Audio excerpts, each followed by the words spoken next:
Meeting of July 21st at 6:17 p.m. Welcome all aboard. Any adjustments to the agenda today? None. Seeing none. Chair's remarks. Just to welcome all of you. Looking forward to having a productive meeting. And I wanted to note that now that I've done it a couple times, that I've been holding office hours at the Works Sunday morning before each select board meeting from 9 to 11. I plan to keep doing it, so please come by, say hi, talk about anything on the agenda or whatever's on your mind. And with that, it looks like we have one set of minutes to approve, if someone would care to make a motion. Clerk, do you want to? Anyone can. I move to approve the minutes of June 16th. Nell has made a motion to approve the minutes of June 16th. Any discussion? All in favor, please say aye. Aye. Carries 4-0. Town manager's comments.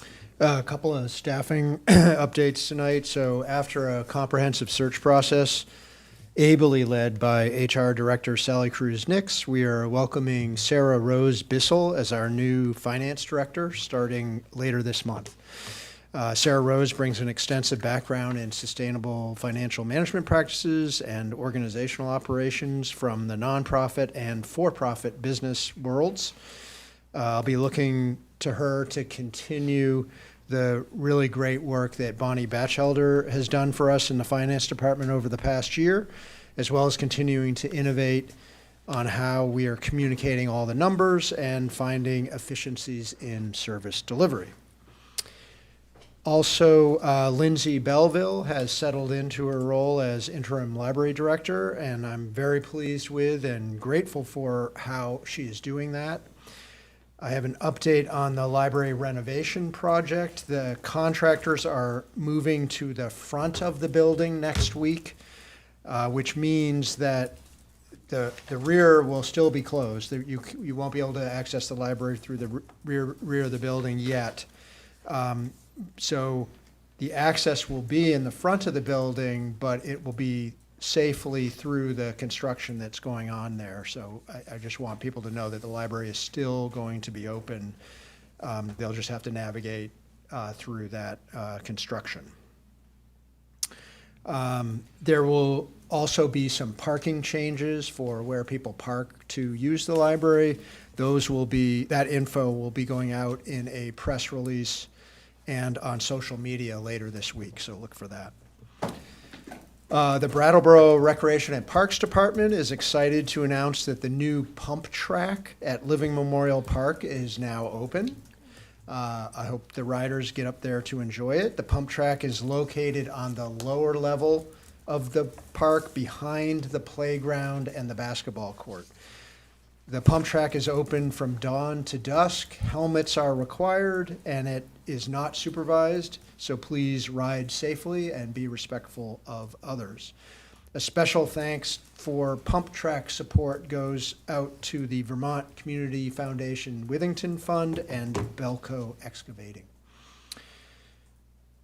Finally, for the August 11th state primary elections, mailed ballots can be requested through your voter portal or by calling the town clerk's office or emailing the town clerk.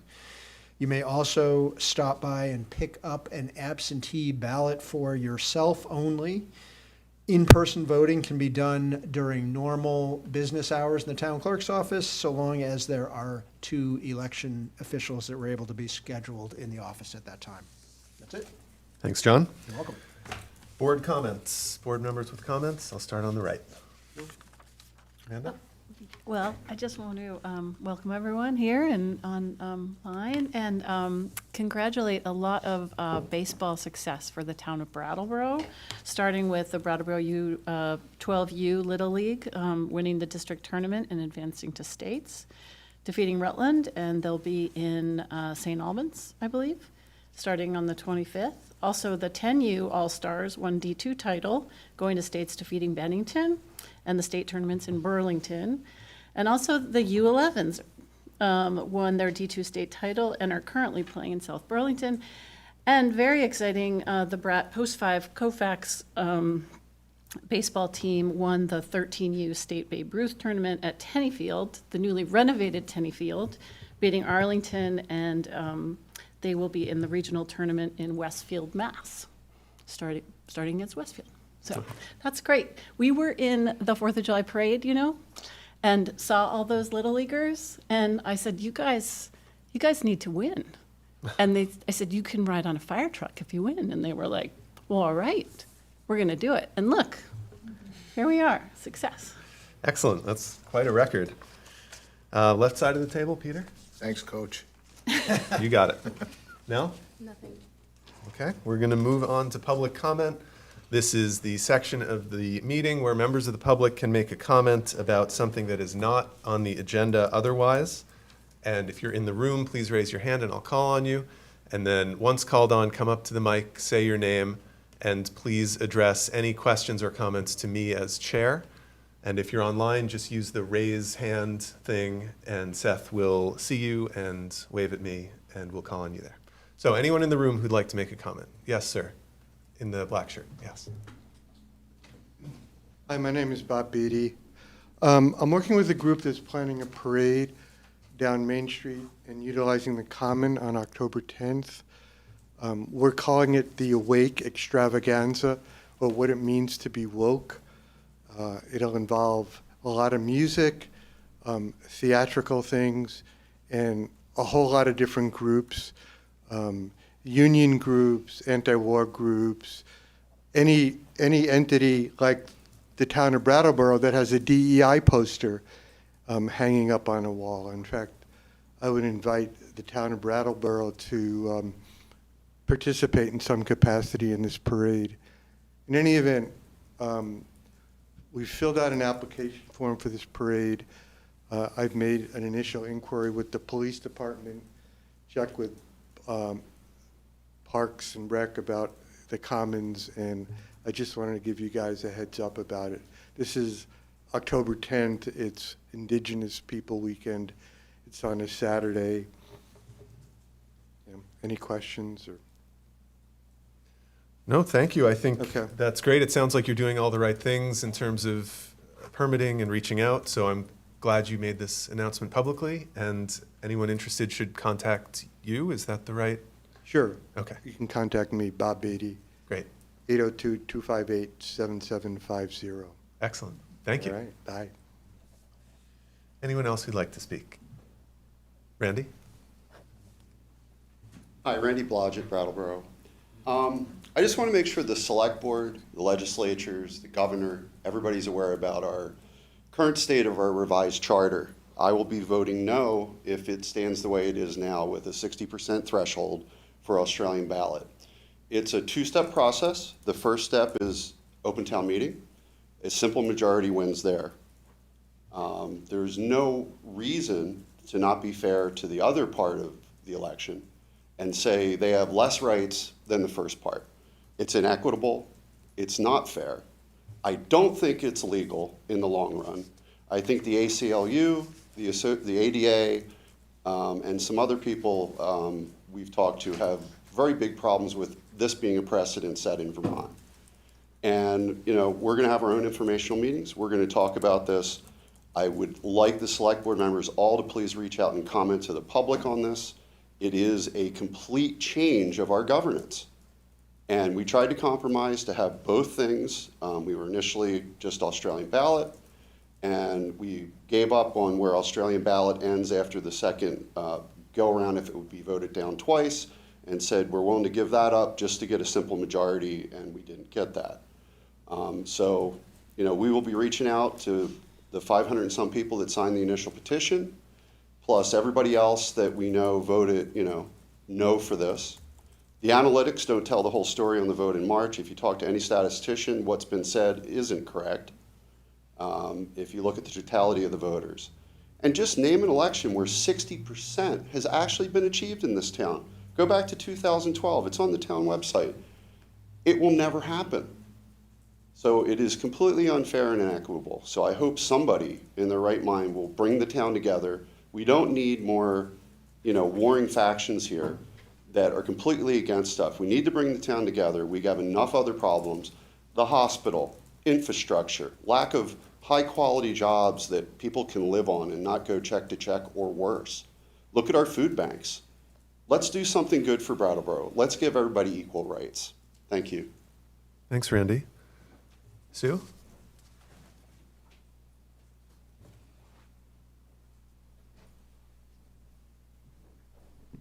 Susan Belleville, Brattleboro. I'm also highly opposed to the 60% threshold on the Australian ballot component of the proposed charter. It is so unfair.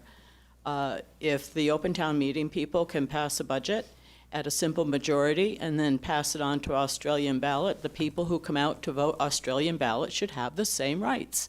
It should be a simple majority. A 60% threshold to vote the budget down is unreasonable, and it is counterproductive, and it is really counter to our constitutional rights. Thank you. Thanks, Sue. Anyone else in the room with a comment? Tom, and then Dick. Hello, Tom Franks, Brattleboro. My voice goes also to opposing the 60% threshold for Australian ballot.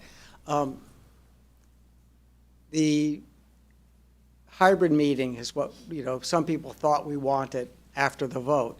It was something that I put an article in the paper on before the vote saying, hey, that's possible. It's actually only possible if people had voted for Australian ballot and that had prevailed, but that's another issue. Now we have to have the Charter Commission work on it. The Australian ballot, there are a couple things about, open town meeting. As a select board, you present a budget, this group votes it down, and then you have to deal with this group, open town meeting, to get it out even to the Australian ballot.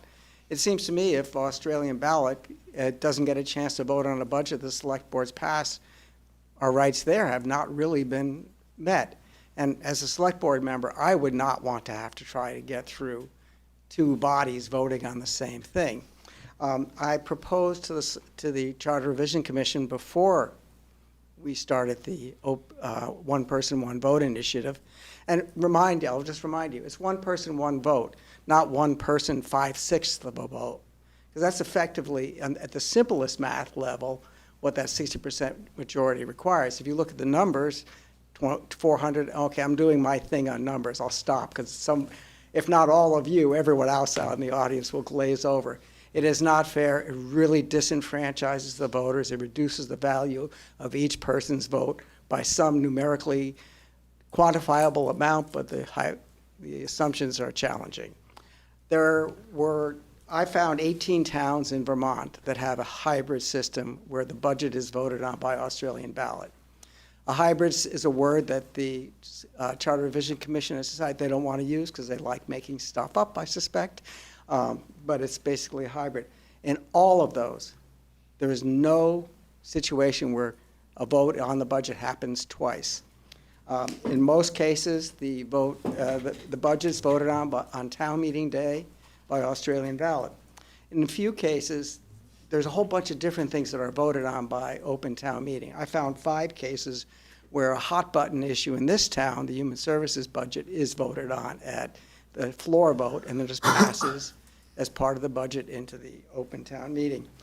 And lastly, there have been 2 recent towns that have voted to get a little saner, in my opinion. One was the town of Barry. It had a procedure where, I'm going to go over about 15 seconds. It had a procedure where if the first budget did not pass Australian ballot, it automatically went to an immediate open town meeting. That gave them a faster track to a budget. They just warned the meeting the next day, and then it went to open town meeting. They rejected that. They changed their charter recently. The town of Jericho abandoned open town meeting, developed a process recently to go to strictly Australian ballot. And as Randy mentioned, a host of organizations who are in favor of democracy, real democracy, are opposed in various ways to the open town meeting format completely. I think that we should be too. Not No 60%. Thank you. Thank you, Tom. Dick?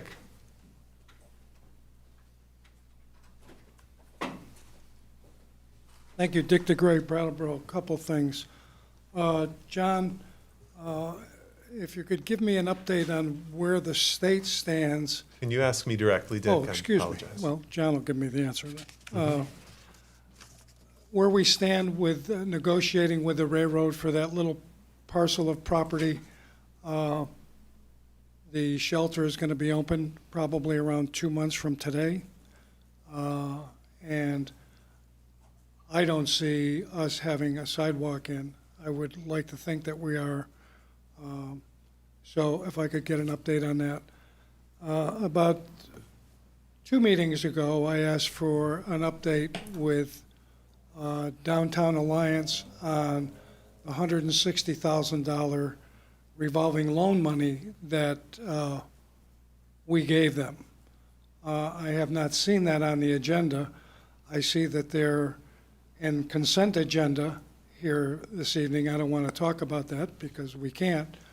But I supported giving them money. It's been 3 years since we gave them that money, and I would like to know what's happening with that. It was given not only to Downtown Brattleboro Alliance, but also the Chamber. So if both parties could be here, but I think we're due an explanation as to how that money's being spent, given the issues that are happening in our downtown. Thank you. Thanks, Dick. John, do you have anything to add on the railroad? Sure. That sidewalk project has been an ordeal. We have figured out, I don't know how much detail you want here, but we have figured out that in order to get the easement that we need to first execute a construction agreement with the railroad. We have signed a construction agreement with the railroad. It is now with the railroad waiting for them to sign it themselves, and then we are able to enter into conversation about an easement. Once we have the easement, we will then be able to undertake the project. So I have no clue on the timeline there. It's really out of our control. We've done everything we can. The town attorney has been right on it, but it's challenging. So. Yep. Thank you, John. And if I could, Sure. I think, John, you had told me that we are going to get an update on that. It's on a future agenda, right, for the DBA funds? Oh, yeah. Do you Oh, want me yeah, to address please. that? Or, yeah, we are, we've been trying to schedule a time to do that works for everyone. I think we have it, and it isn't a full board meeting agenda, so I think we're looking at September, October right now for an update on that Brattleboro Thrives project, which I think is what Dick was referring to. So. Yes. Thank you. Yes. Janet Therese, Brattleboro. I just wanted to stand with everyone else to say that the 60% is it's unfair. You know, I look at the downtown, we have democracy for all, so perhaps we should change it to democracy for some. You know, I've heard people on the commission say that they would plan their open town meeting around sort of their vacation time. I know people who don't have vacation time. I know people who work unscheduled hours and can't plan ahead. And even if they could plan ahead like that, there is no way that they would dedicate their unpaid vacation hours to coming to an open town meeting. That's just not, it's just not an equitable situation. And I really want to speak for those people that aren't able to come here tonight. Those people don't show up, but they're in town. They're disabled people. They can't come to an open town meeting and sit through 8 or 9 hours. Do we not care about them? Do their voices not count? This is not equitable. It disenfranchises people, and it creates a system where it's legitimately democracy for some. I can't believe that Brattleboro would consider something like this. Thank you. Thank you. All right, Seth, looks like we have some hands raised. Yeah, let's go to the person on the iPhone first.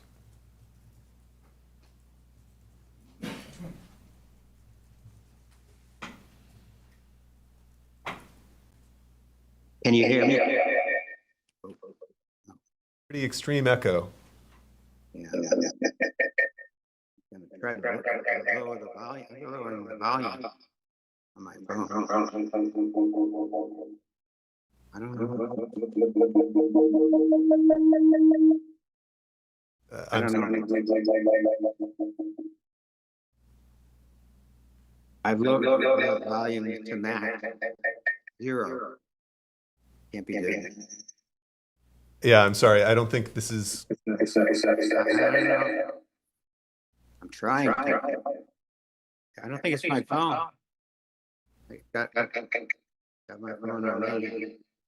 You mute. I'm sorry. It's just not working. There's too much echo. If you do have a comment for us, could you email it to the select board?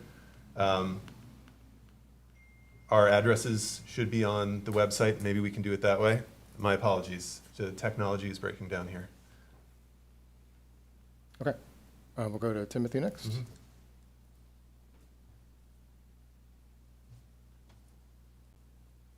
Timothy Belknap, Brattleboro voter. Brattleboro's voters include the elderly, the disabled, shift workers, single parents, people who depend on public transit. For many of them, Australian ballot isn't a preference. It's their only way to participate in democracy. A 10 to 12-hour open town meeting's not accessible to them. It never will be.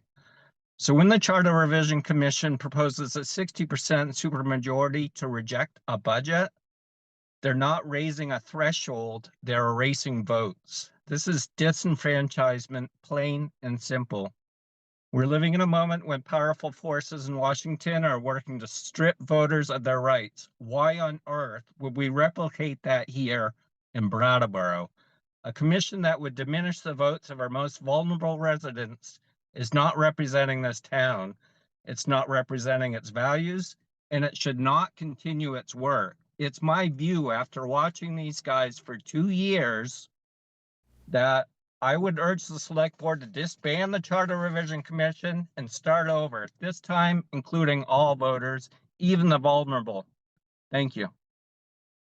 Thanks, Tim.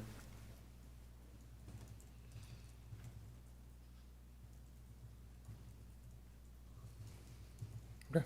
Go to Eddie. Can't hear you yet. Can you hear me? Can you hear me now? Yes. Can you hear me now? Can you hear us? Yes. You can't hear me? We can hear you. Yes, Eddie. Oh, okay. Thank you. So this is about the charter review proposal. I've spoken to several of my neighbors, and they feel that the 60% threshold is not equitable and would decrease the voices of many voters in town. And they do prefer, and I do too, a simple majority that would be preferred rather than the 60% threshold. That's all I wanted to add. Thank you. Thanks, Hetty.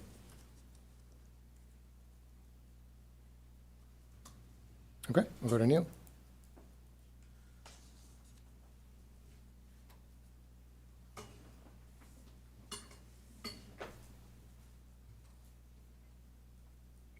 It didn't work.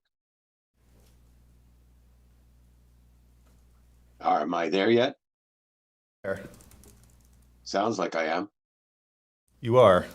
Okay, there we go. Okay, I've already talked to a couple of people on the select board about this, so I know that you know my general opinion of the 60%. But basically, let me say that the ballot that we did last March actually would be what I would be calling letting people vote for two opposites at the same time, meaning that the final numbers end up being totally, completely meaningless. So they voted on Australian ballot and open town meeting all on the same ballot, and neither one could produce a total majority of all of the votes committed. So basing a 60% Australian ballot on those numbers out of that particular election is false thing to do. if they really want to say, okay, we've got a lot of people in town who want to discuss the budget after it's been presented by the select board, then let's have a period where they can come in and actually discuss, raise their concerns, and maybe even make some amendments. But when it comes time to go for a full vote of the town on the total amount of money that's going to come out of our taxpayers, that needs to be done on an equivalent and an equal basis. So I hope that the select board takes a serious look at what's coming out of the Charter Commission. Thanks. Thank you, Neil. And Seth, there have been two people now who seemed like maybe couldn't hear me when I was talking to them. Does everything look good over there? Okay. Well, let's go to Ivan.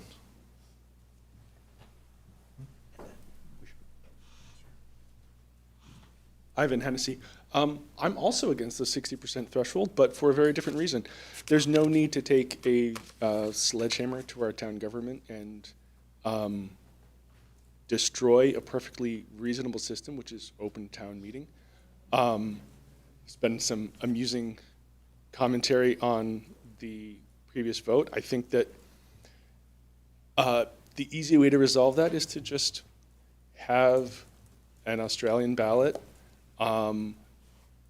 that does pit open town meeting against Australian ballot head to head with no ambiguity. In the meantime, the default by state law is open town meeting. And frankly,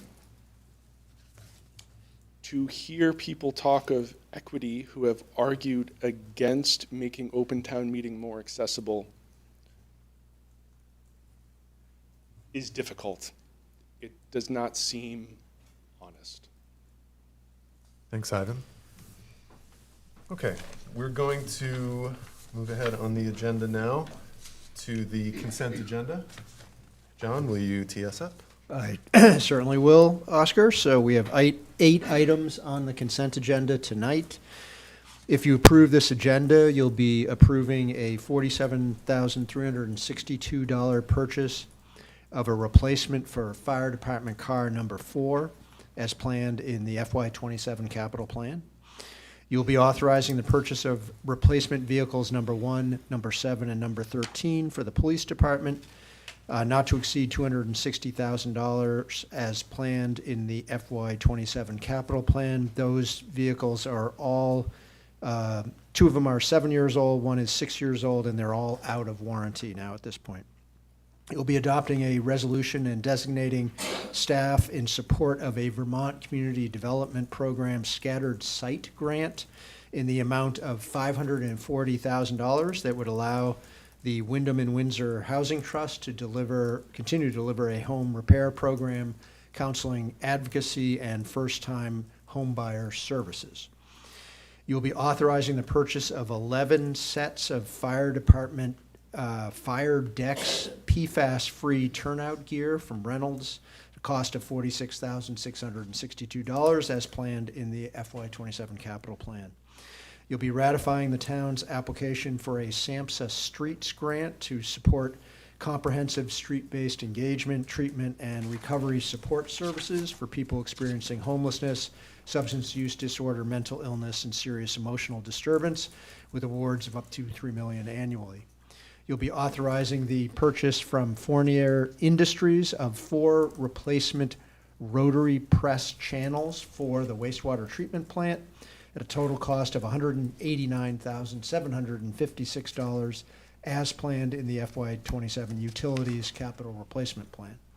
You'll be attesting to the fact that the DBA's Downtown Vibrancy Fund Award for FY27 will not be used to offset the town's regular DBA funding. And finally, you will be appointing a new member, Nina Heller, to the Brooks Memorial Library Board of Trustees to serve from now until town meeting day in 2027. Thanks, John. I actually have one question.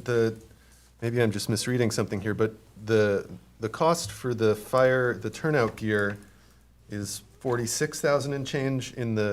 On the consent agenda, we have a much higher number. Oh, yes, it is $46,662, correct? That's true, about a little over 3,000 from what was in the Okay. budget, yeah. So- So that is an error, that is a mistake on the Okay. agenda. So with unanimous consent, I'd like to change 189,756 to 46,663. Agreed. Look at the money we're saving. Yes. Okay, great. And then Nina Heller is no relation of mine for the Board of Trustees. Okay, I'll motion to accept the consent agenda as amended? I think so. As amended. Okay, Peter has moved to accept the consent agenda as amended. The amendment was to item D. You ready for the vote? All in favor, please raise your hand and say aye. Aye. Carries 5-0. Okay. Regular business, item A, the BMH Birthing Center Resolution of Support. John, will you give us a brief intro? Yep, so at your July 7th meeting, the board approved a motion to write letters requesting support for the birthing center. 2 letters have since been sent. The first letter expressed the Select Board's strong support for maintaining birthing center services at Brattleboro Memorial Hospital and encourage recipients to act immediately within their capacity to help accomplish that goal. That letter was sent to the governor, state treasurer, Green Mountain Care Board, Agency of Human Services Secretary, Vermont Department of Health Commissioner, Department of Children and Families Commissioner, Department of Vermont Health Access Commissioner, and 30 state legislators across Windham and Windsor counties.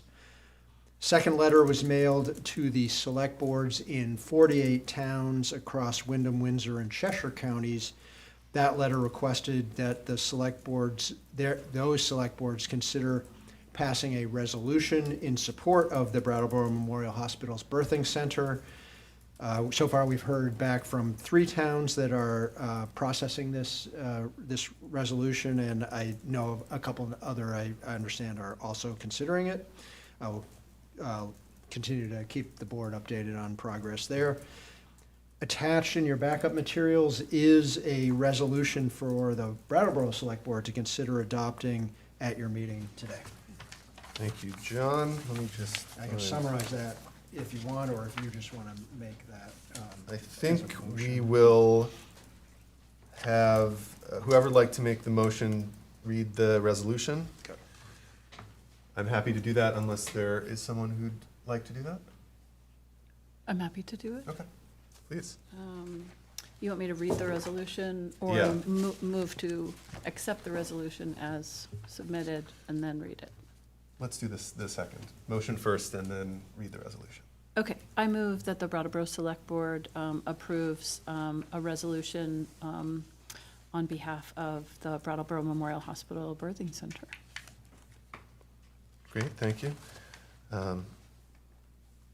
And yeah, would you care to read the resolution? Okay, And it's then got- we'll discuss. All right, this is Town of Brattleboro Resolution. Whereas the Brattleboro Memorial Hospital has identified the potential need to close its Level 1 low-risk birthing center. Whereas the ability of the Windham and Windsor County regions to attract future economic investment and the next generation of residents depends on the availability of essential services such as are offered at the Brattleboro Memorial Hospital Birthing Center. And whereas we believe that Vermonters should be able to safely give birth in Vermont rather than have to travel to other states. Now, therefore, be it resolved that the Town of Brattleboro Select Board, 1, strongly recommends that the Brattleboro Memorial Hospital do everything within its power to maintain robust birthing center services in Brattleboro for the benefit of the region. 2, encourages the Vermont Agency of Human Services, the Governor's Office, the Green Mountain Care Board, and the state legislative delegation to act in support of rural maternal medical care in general and to prevent the closure of the birthing center in particular. 3, urges its residents to choose Brattleboro Memorial Hospital first for medical services so that the birthing center can be adequately subsidized. Adopted by the Town of Brattleboro Select Board on the 21st day of July 2026, with a copy sent to the above-mentioned entities. Thank you. So Amanda has moved to accept the resolution as read. Discussion by the board. Isaac. I support this resolution. I think it's important one for us to send this message. Thanks, Isaac. Not seeing any other comments from the board at this time. Any members of the public who'd like to make a comment? Seeing none. Board, are you ready? Yes. Chair, do you want to clarify the organizations that the letter's to be sent to, as mentioned in the resolution? Sure. It's the Vermont Agency of Human Services, the Governor's Office, the Green Mountain Care Board, and the State Legislative Delegation. Is that? Is that correct? Okay, Yeah. great. Oscar. And the hospital. Yes, Seth. We have Millicent on the line. Great.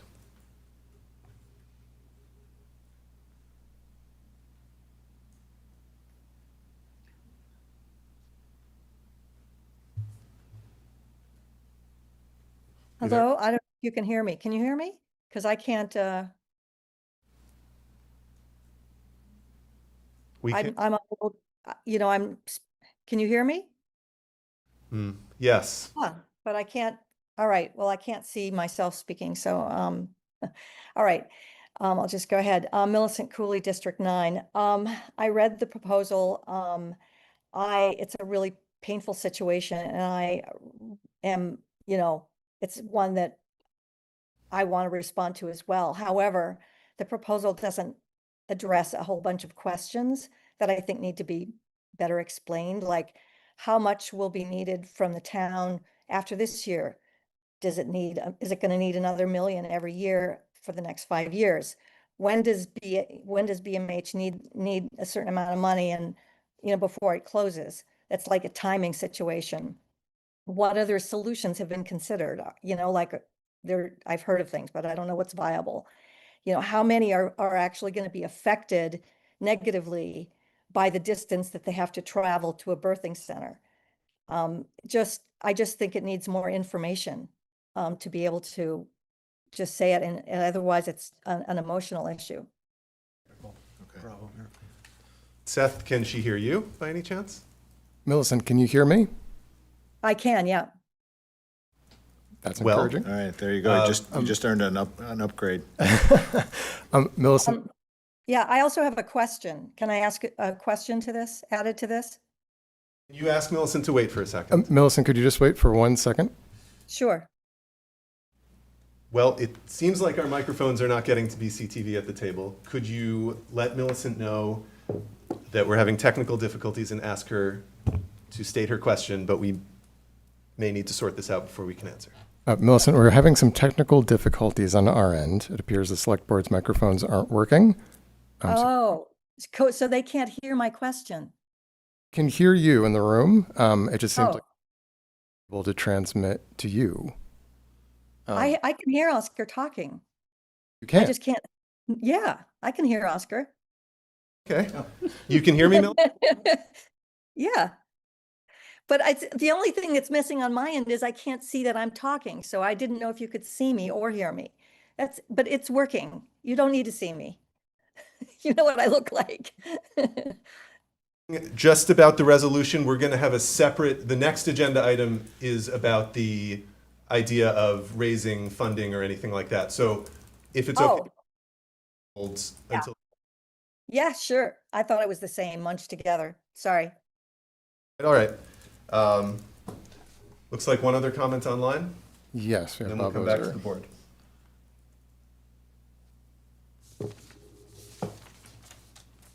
Hello. Hi, Bob. If you can hear me and see me. So I'm not opposed to the resolution. I think it's a great idea.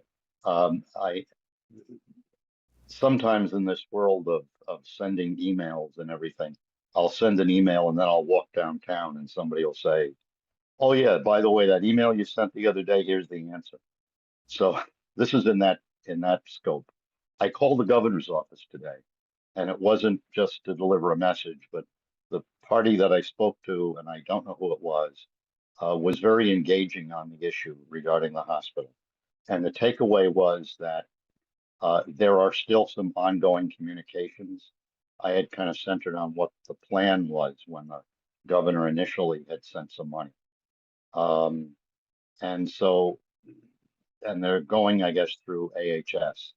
So in addition to sending the resolution, maybe somebody who has more contacts than I do, reach out to the governor's office or to the Agency of Human Services and, try to ask some open-ended questions as to how we're gonna work with this. And so to maybe, pave the path for the resolution rather than just the resolution hitting. That's all I had to say. Thank you for taking my call. Thanks, Bob. And I will just say that a pretty large group of people has been doing that outreach and communications for the last couple weeks at least. Okay, I'm going to bring it back to the board for a vote. Amanda has made a motion to approve the resolution that she read. Any comments from the board, or are you ready for the vote? I'm ready.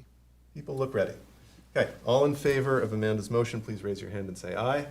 Aye. Carries 5-0. Okay, moving on to the second item of regular business. This is the question of actually providing some form of funding to the hospital.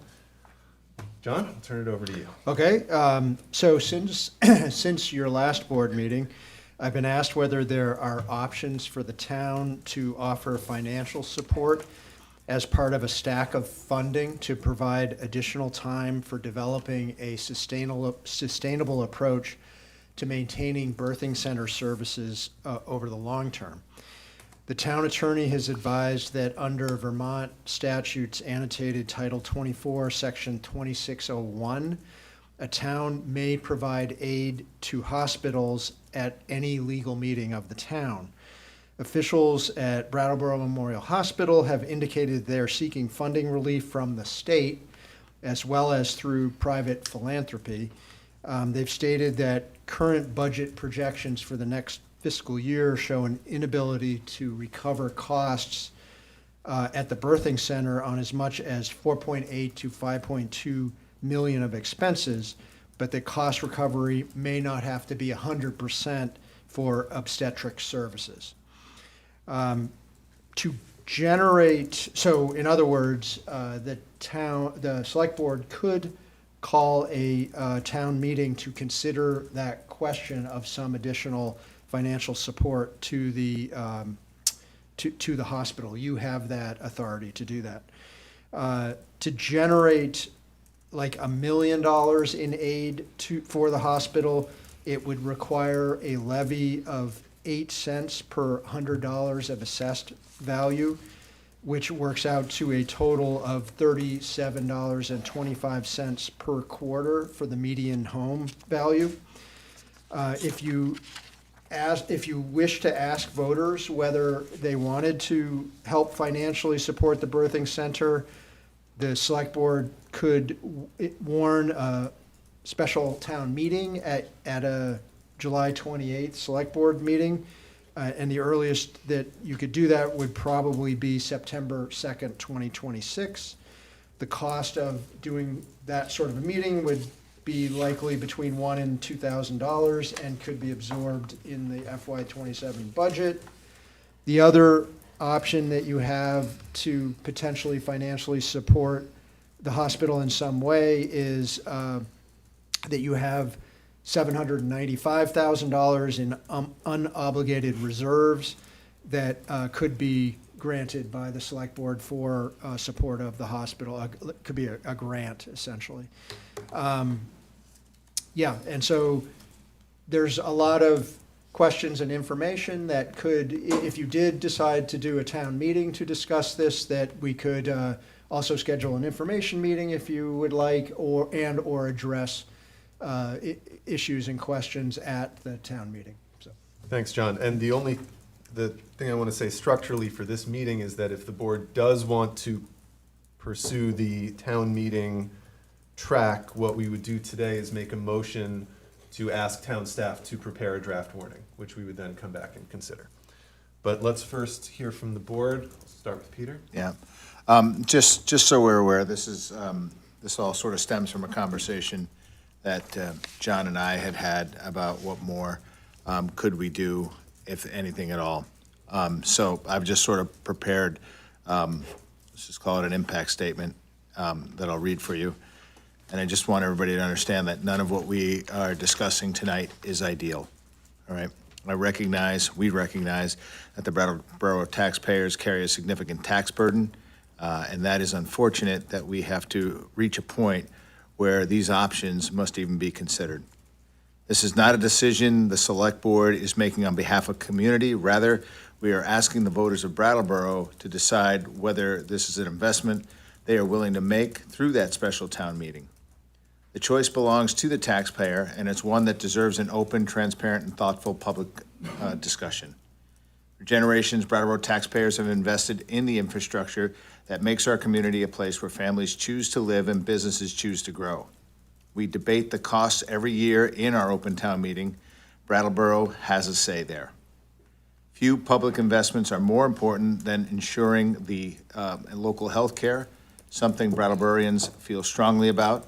If BMH weakens or its birthing center closes, the consequences will extend far beyond expecting parents. The impacts are far-reaching.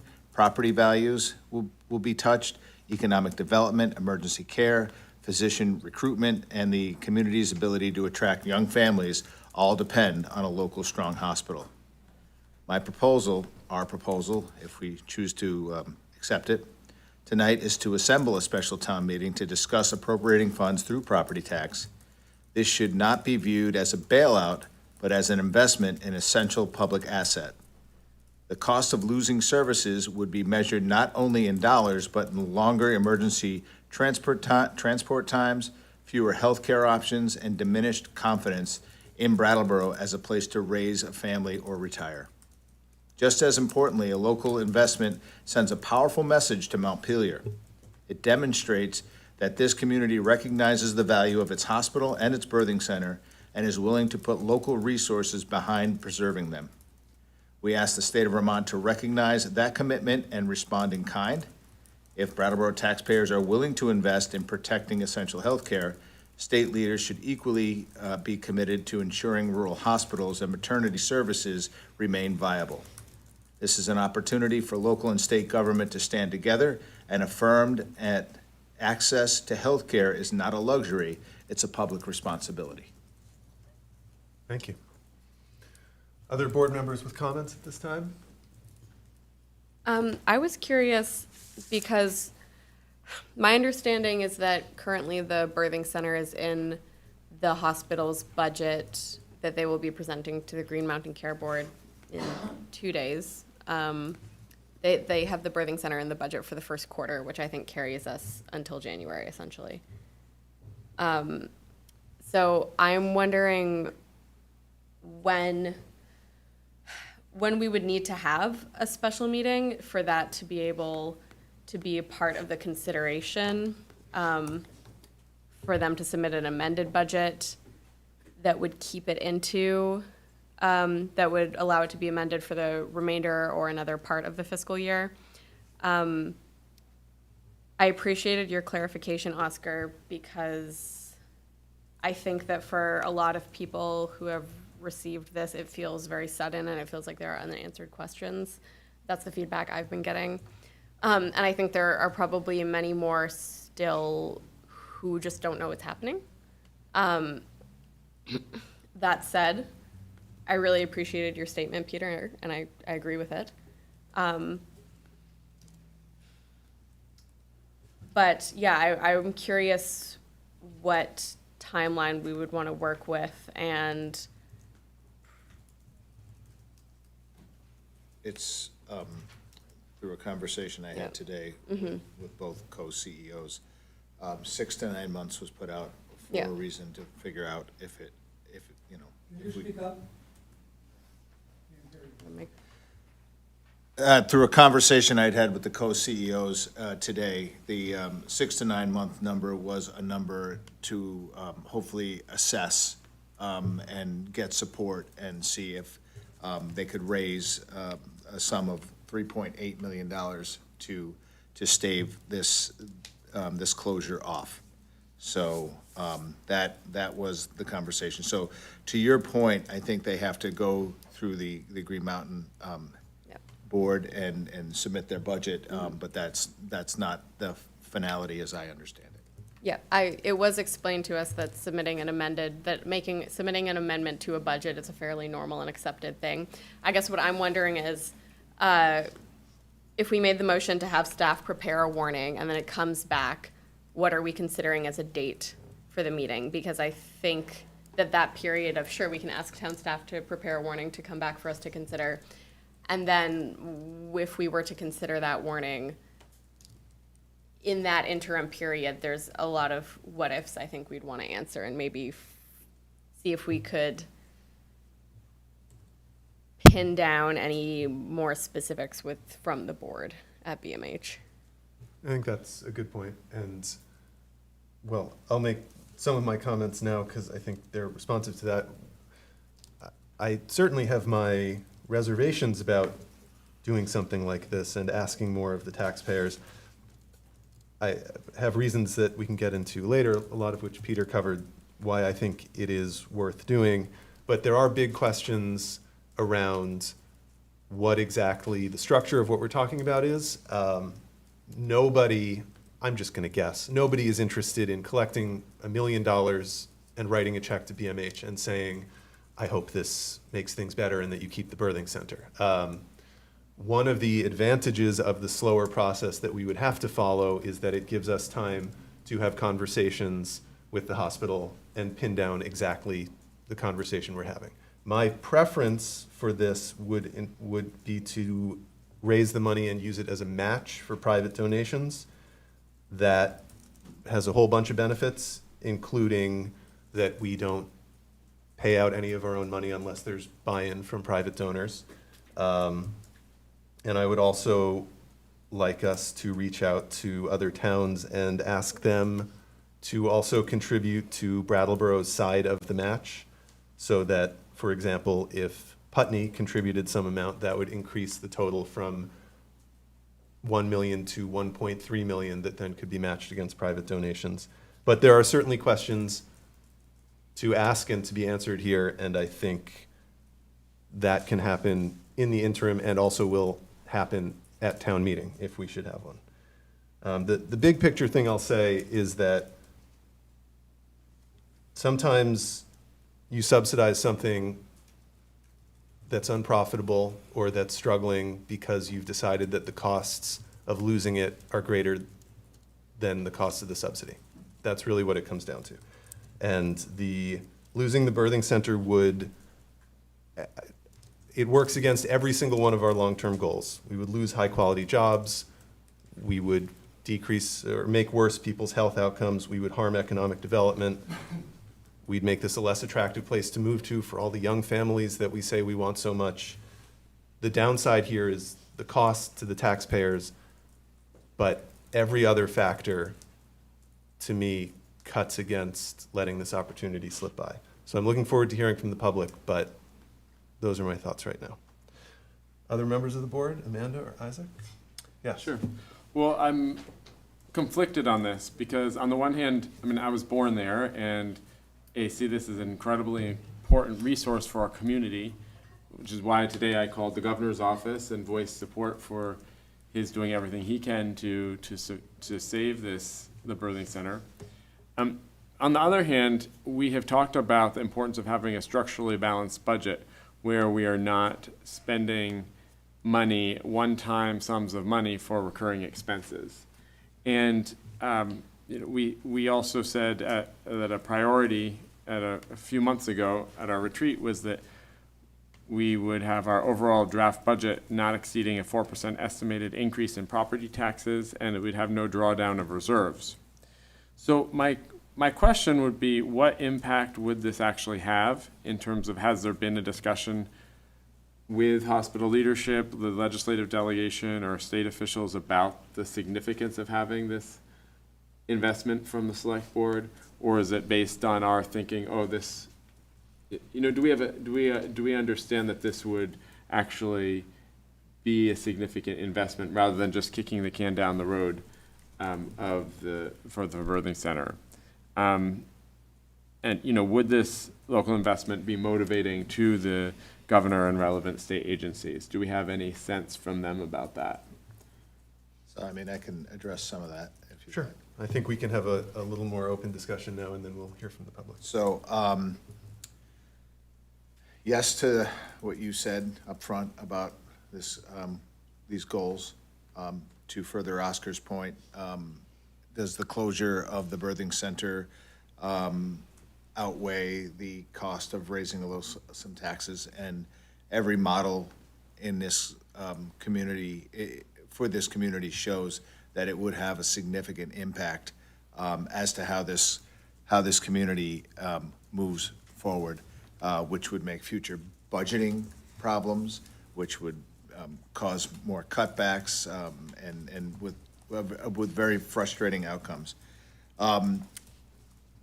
The biggest sentence in my whole entire statement was this investment from this community would send a powerful message to Montpelier. So if we are willing to raise $100,000, everybody who's talked to me about this goes right down to the $1 million mark, and that's fine. That would be ideal for the hospital. I don't know if it's ideal for the Brattleboro taxpayer. And then to further reach out to those other communities and maybe get some buy-in financially from those communities. This is how it takes big potatoes and little potatoes to make a bowl of mashed potatoes, right? So we need to take all we can and through that and some private philanthropy and hit a pretty big number. And we don't have a whole lot of time to do it. So if we decide to ask town employees to draft a resolution, it's out there, it's in the ethos, we're moving forward. We can begin to talk about the commitment that we are trying to make. We pass that to move to an open town meeting on September 2nd, I think. Is that the, right? Just to clarify, if you were to warn this on your August 4th meeting, the soonest you could have it would be September 3rd, because it needs to be 30 to 40 days in advance. All right, so Hold on. All right, I'm just, all we're doing here is we're just discussing dates. We're not setting them. We're just putting it out there, the 30 to 40 days that we have to. If it has to go 4 days beyond Labor Day, then that's what it'll be. I don't want to get caught in that minutia. That's how you lose traction and you just spin tires on the ice, all right? Getting caught up on stuff that's easily moved, because that's easily moved. So the thing that is not easily moved is the statement that we would be making as the political body for the town of Brattleboro, to call upon the town of Brattleboro to decide if you have an appetite to raise money through property taxes to do this. And if you do, then that story just gets greater as we move down, that we made this commitment as an entire community to save the birthing center. And I will just say, the loss of a birthing center is kind of the canary in the coal mine. About how it's not necessarily the thing that acts and finishes it, but like we need to then be thinking about the hospital as a whole. And we need to place the hospital as a whole back up on a higher platform than where it's been. And we need to also understand further that they are too a nonprofit in this community. And the stuff that they have to go to for reimbursement through Medicaid and private insurers and all of that. So this is not a for-profit entity, and I think the more we understand that, the better off we'll be. Thank you, Peter. John, did you have a comment? Oh, I was just going to clarify that. What in your backup memo, what we were suggesting was if you wanted to do a special meeting next week on the 28th, you could warn special town meeting for September 2nd, and that was probably going to be the earliest we could get within the windows and have a location and all that. So, great. Thank you, John. Amanda? Yes, first of all, I want to say thank you, Peter, for your thoughtful statement. I think it really resonated. Investment in an essential public asset is what we're talking about.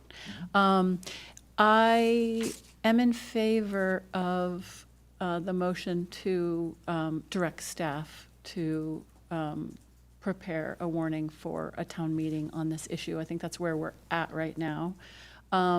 Labor Day happens to be on the 7th of September. I know that because that's my wedding anniversary, not to be self-focused or anything. But, so we are not, that is not the Labor Day weekend. The emphasis on maintaining momentum to show the state, the region, the broader community, what Brattleboro is all about is really ever present with the need to have it be sooner than later. And all those baseball players I was talking about in my comments, the volunteer coaches, how many of those kids were born in Brattleboro? How it's the start.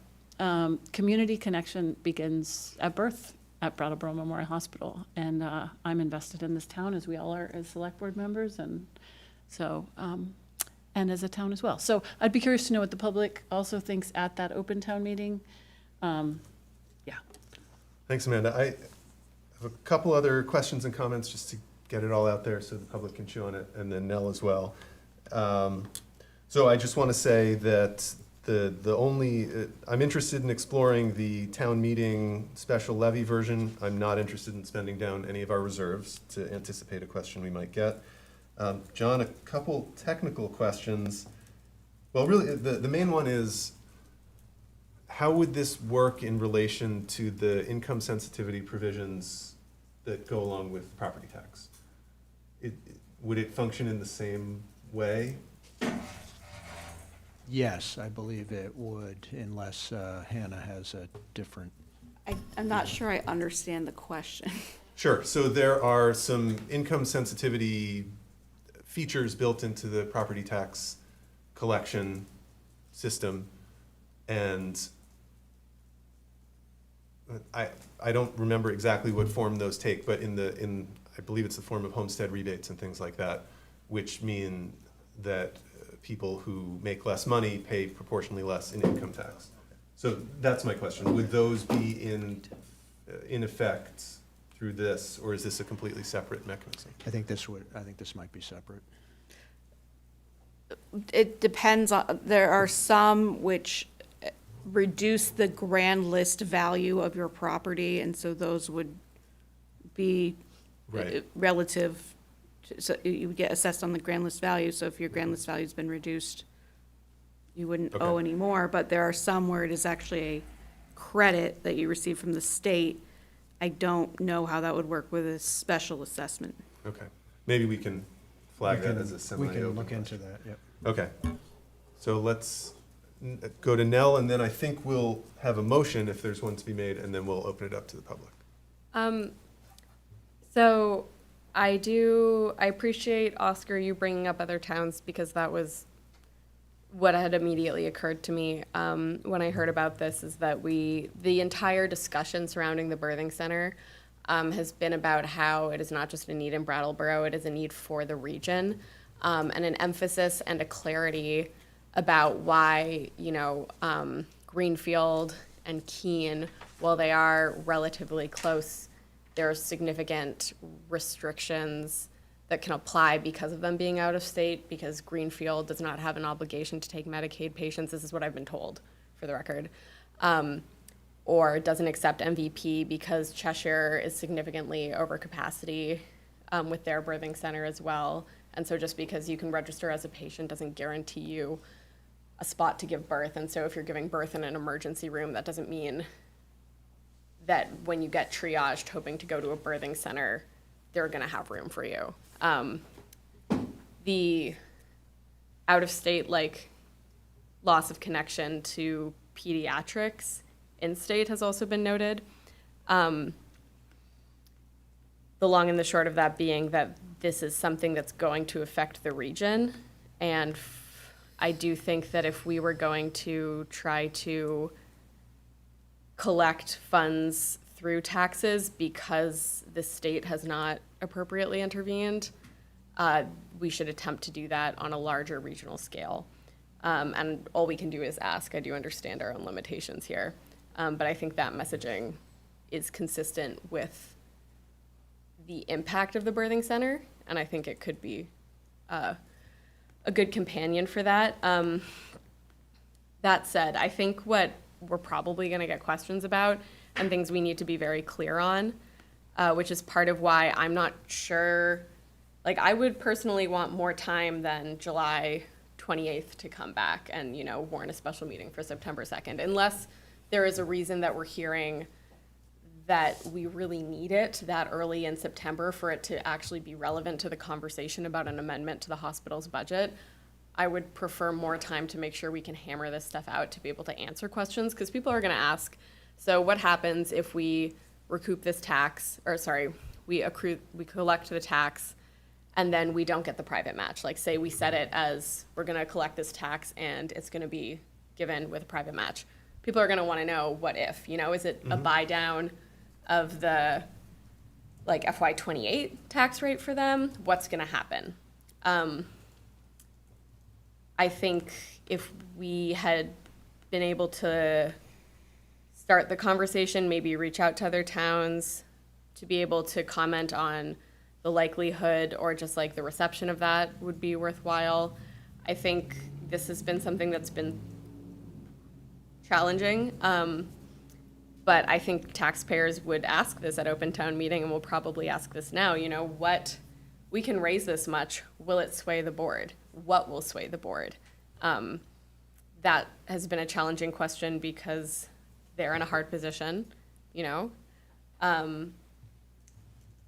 but I would expect we're going to encounter that, and we should be able to offer something for it. I think it's important to be clear about what the goal of the money is. So are we collecting $1 million in hopes that it'll get matched to 2 million, in hopes that that will persuade the board to amend for the remainder of fiscal year 27, but that 2 million will effectively be a stopgap until April? Are we hoping that they will be able to get a budget adjustment from the legislator? Are we hoping that it'll be a stopgap until July because we're hoping that they'll be able to get money from the legislator when they reopen in January? I think that communication and clarification are all things we're going to run straight on into when people say, well, we love the birthing center, we recognize the importance of the birthing center, and frankly, it's what we've been running into with private donors. So the one piece, the one thing I'd add to that is that we don't need to make the scheduling decision now. We can make that in agenda setting, or we can even make scheduling decisions as a full board. So we don't need to sort that part out. And if we feel like we need more time or want to take more time before scheduling to have more time for some of these questions, we can do that. And I do recognize that what I'm saying right now is not necessarily relevant directly to the decision of, do we ask staff to prepare a warning? But I'm pretty sure a lot of this is what we're about to get asked. So I think it's good to get it out there. The only other thing I was going to say is I do think it's important to, again, in the messaging, emphasize, like, this would be a choice for the taxpayers to implement a one-time special tax. It's not saying we're adding the hospital into the municipal budget. And it's frankly as a result of, a trickle-down effect of many other things, right? It's saying we have explored other avenues, and this is what seems to be within our power because things at a state level are not. And Bob had mentioned AHS earlier, but my understanding was that AHS essentially has only a couple to a few million to deal with emergencies through this fiscal year. And so it was unlikely that money or any kind of substantial money would come through them, because that's a few million for the whole fiscal year for the whole state. Yes. And I'll stop, but I really appreciated the last line of what you said, Peter, which I think was something like, healthcare, isn't a luxury, it's a right or essential, Responsibility. Yeah. Yeah, like, it's an essential service. Government is to provide essential services. I think this is within that purview. So let's just recognize that there's going to be a. Amanda has wanted to speak next. I had my hand up. Do you mind if I go? So let me go to Amanda and then Peter, and then we'll have a motion or not.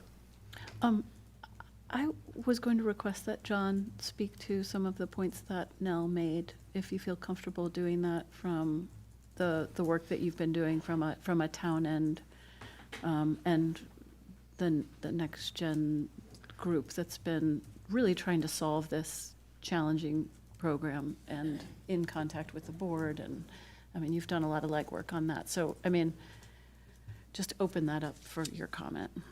I mean, a number of the questions that Nell raised are good questions, but hard to know an answer to.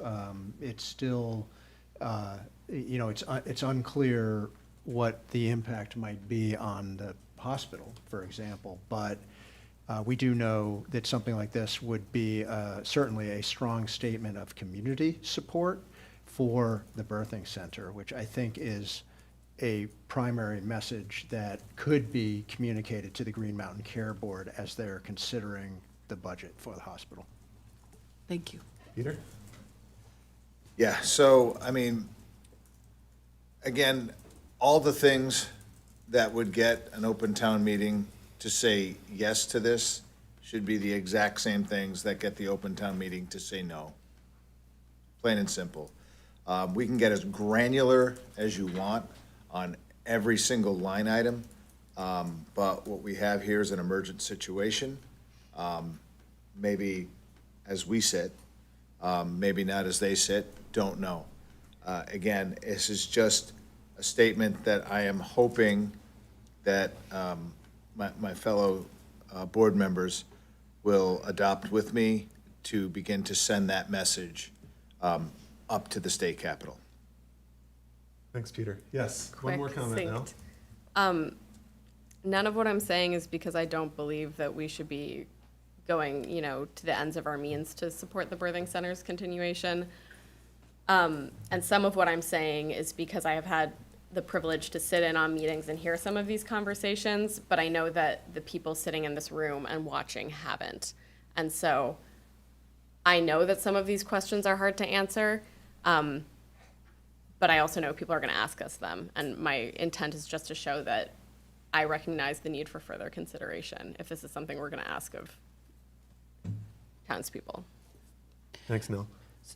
One more thing. Yes, So say we do decide to request that staff warn this special town meeting for the purpose of that.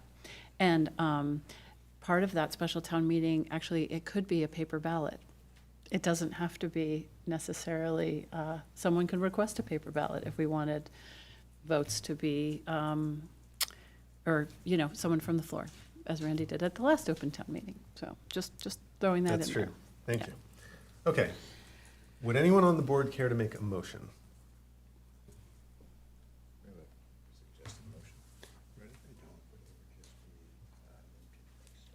We're creating a motion.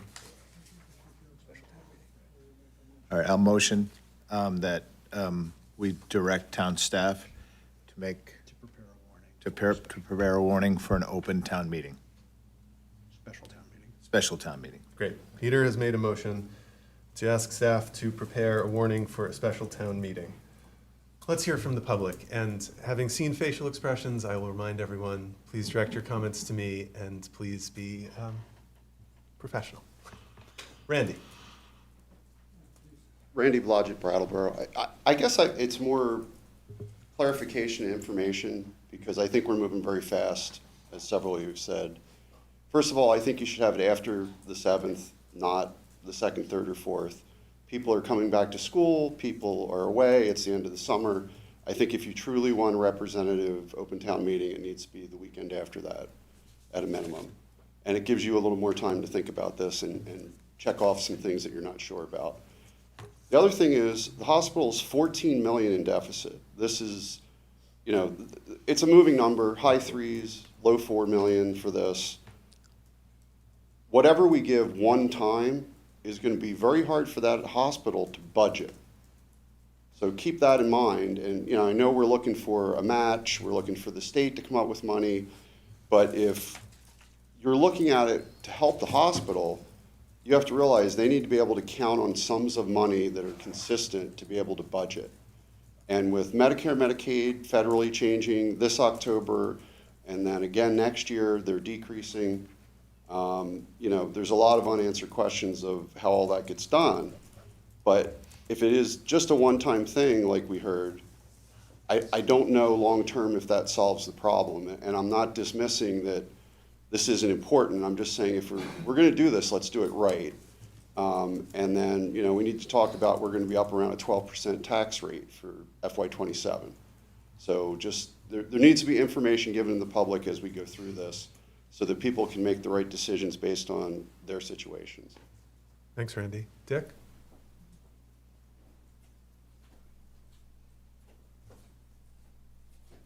Dick DeGray, Brattleboro. When Vermont Yankee closed, everybody thought that the sky was going to fall and Brattleboro was going to fall off the abyss and all the surrounding towns. They didn't. Does anybody here in conversations know what the board administration, what their vote was to close the birthing center? I'm not sure. They just walked in and said, okay, let's close the birthing center. I talked about the oncology department at the last meeting and said that they were in danger also. Are we going to fund them? Nell made a statement about reoccurring payments, that this isn't going to be reoccurring. I would agree with what Randy said, one time. We can't do one time. We can't afford, in all honesty, we cannot afford to fund what the municipality needs. And for all the things that Peter was talking about, that we need this and we need that, and it's going to have this impact, there's no facts for that. Everybody is just saying something and hope that it sticks, and this becomes a heart issue, not a head issue. And that happens with the board.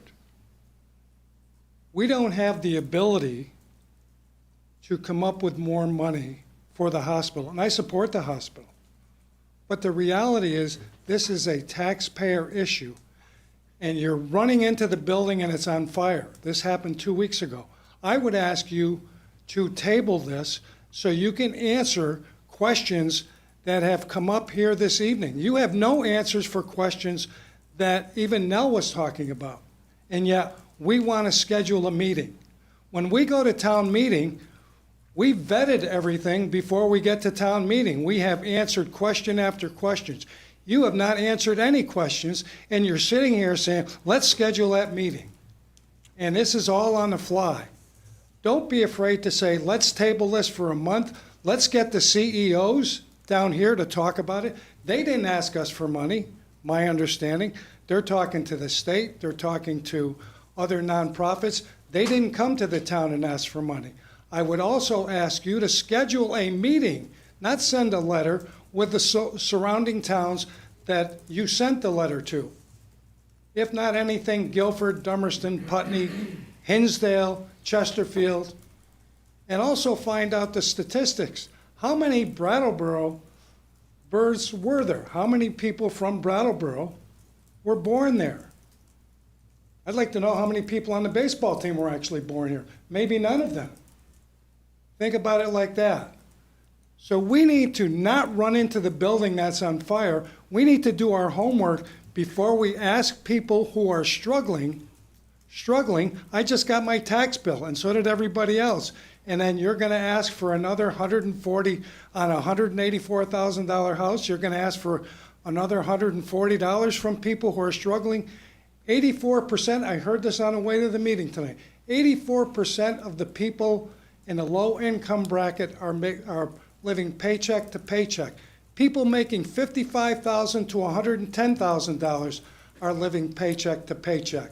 You've got something to think about before you schedule a meeting and put a burden on people that can't afford to pay their taxes now. Thank you. Thank you, Dick. Ivan, then Sue.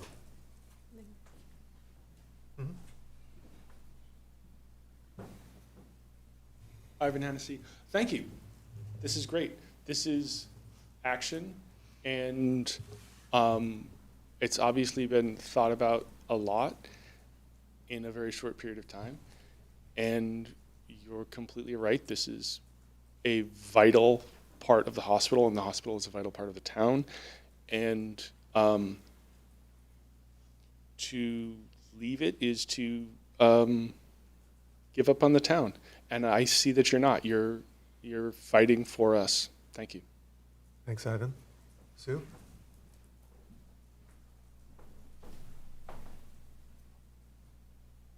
Susan Belleville, Brattleboro. I fully agree with Peter's assessment for the impact to the community. It will be not an instant impact of but it is a huge, huge impact of taking high-paying salaries and forcing them to leave the area to get a job in their field of choice.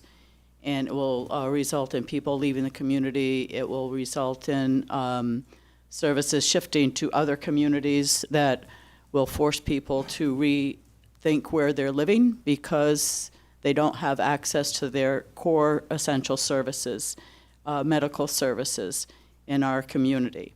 I think it's incredibly important that everyone has a conversation, particularly the select board and administration in this town has a conversation with the surrounding towns and convince them they need to do a buy-in to this project.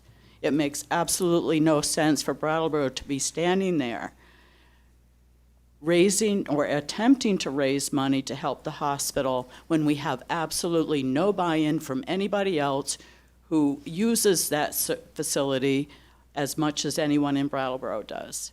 That's a critical piece of it. The other thing I want to, and it's getting down into the minutia, we have a primary in August, and we have a November election. Why don't you think about taking that vote, if it ever comes to happen, and moving it to the November ballot and not incur another additional charge to the taxpayers in this community? If you're diverting money and you say we've got it in the budget and you're diverting money from someplace else, like a sidewalk repair, to run an open town meeting, that is not prudent planning and is certainly not fiscally responsible. When you have a ballot coming up in November, you can put it on the ballot. Thank you. Thanks, Sue. I want to respond briefly to the end part there.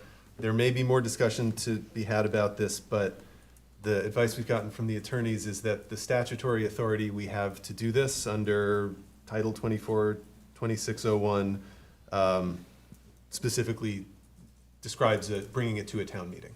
So there may be more to explore there, but that's why we have it structured that way for now. Kate?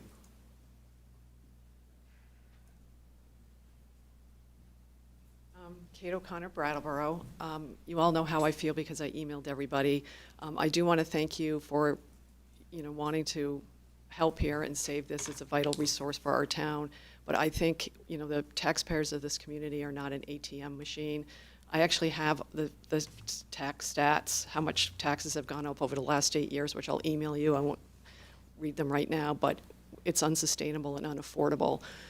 What I do want to say is none of Nell's, as we said, none of Nell's questions or Isaac's questions have been answered, which is, has there been a discussion with the BMH administration about whether even us giving them money will do anything about this?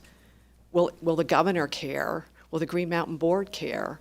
I don't see how you do a town meeting in September. I want to hear directly, to be perfectly honest with you, I want to see somebody from the hospital coming here and telling us, if you guys increase taxes to the tune of $1 million, it will help us, and here's how. I want to know that the governor, Pete, I worked in the governor's office. To think that, they're going to go, oh gosh, those people down there raising $1 million, we're going to chip in. I want to hear that, if that's the truth. I worked there, and I'm telling you, that's not what drives what goes on with the finances in the state of Vermont. We need to hear what the Green Mountain Care Board says about the budget that the hospital is going to put in on Friday. There's too many unanswered questions. And I want to see all the stats about what it's going to do to our community. If, now we've gone DEFCON 5 that the hospital's gone. Right now, the hospital board made this decision, a business decision. And for us to sit here and think we're going to raise $1 million and we're going to change their decision, I want to hear it from them. I want to hear the board say that that's going to change our mind. I want to hear the CEO say it's going to change our mind. And I want to hear it from the governor and the Green Mountain Care Board that it's going to matter. Because if it's not, you're just taking money from people who are already overtaxed and stressed out. So please don't rush this just because you think we're going to get all this support. Right now, I'll say this, I'll make the pitch. Anybody and everybody can write a check right now to Brattleboro Memorial Hospital, put birthing center on it, and send it up there. It's a 501c3, or I don't know if it's a nonprofit. You can do a tax write-off. We don't have to tax the taxpayers of our community to get money to the birthing center, to the hospital. So please take your time before we take this step, because I just think we're rushing and you have no answers to any questions. So thank you. Thanks, Kate. I just want to clarify, I know you all know, but just to clarify that the motion on the table is to ask town staff to come back with a draft warning, not to schedule the meeting and not to raise any taxes or raise any money. Okay, let's go to Millicent and then Neil and then come back to the board.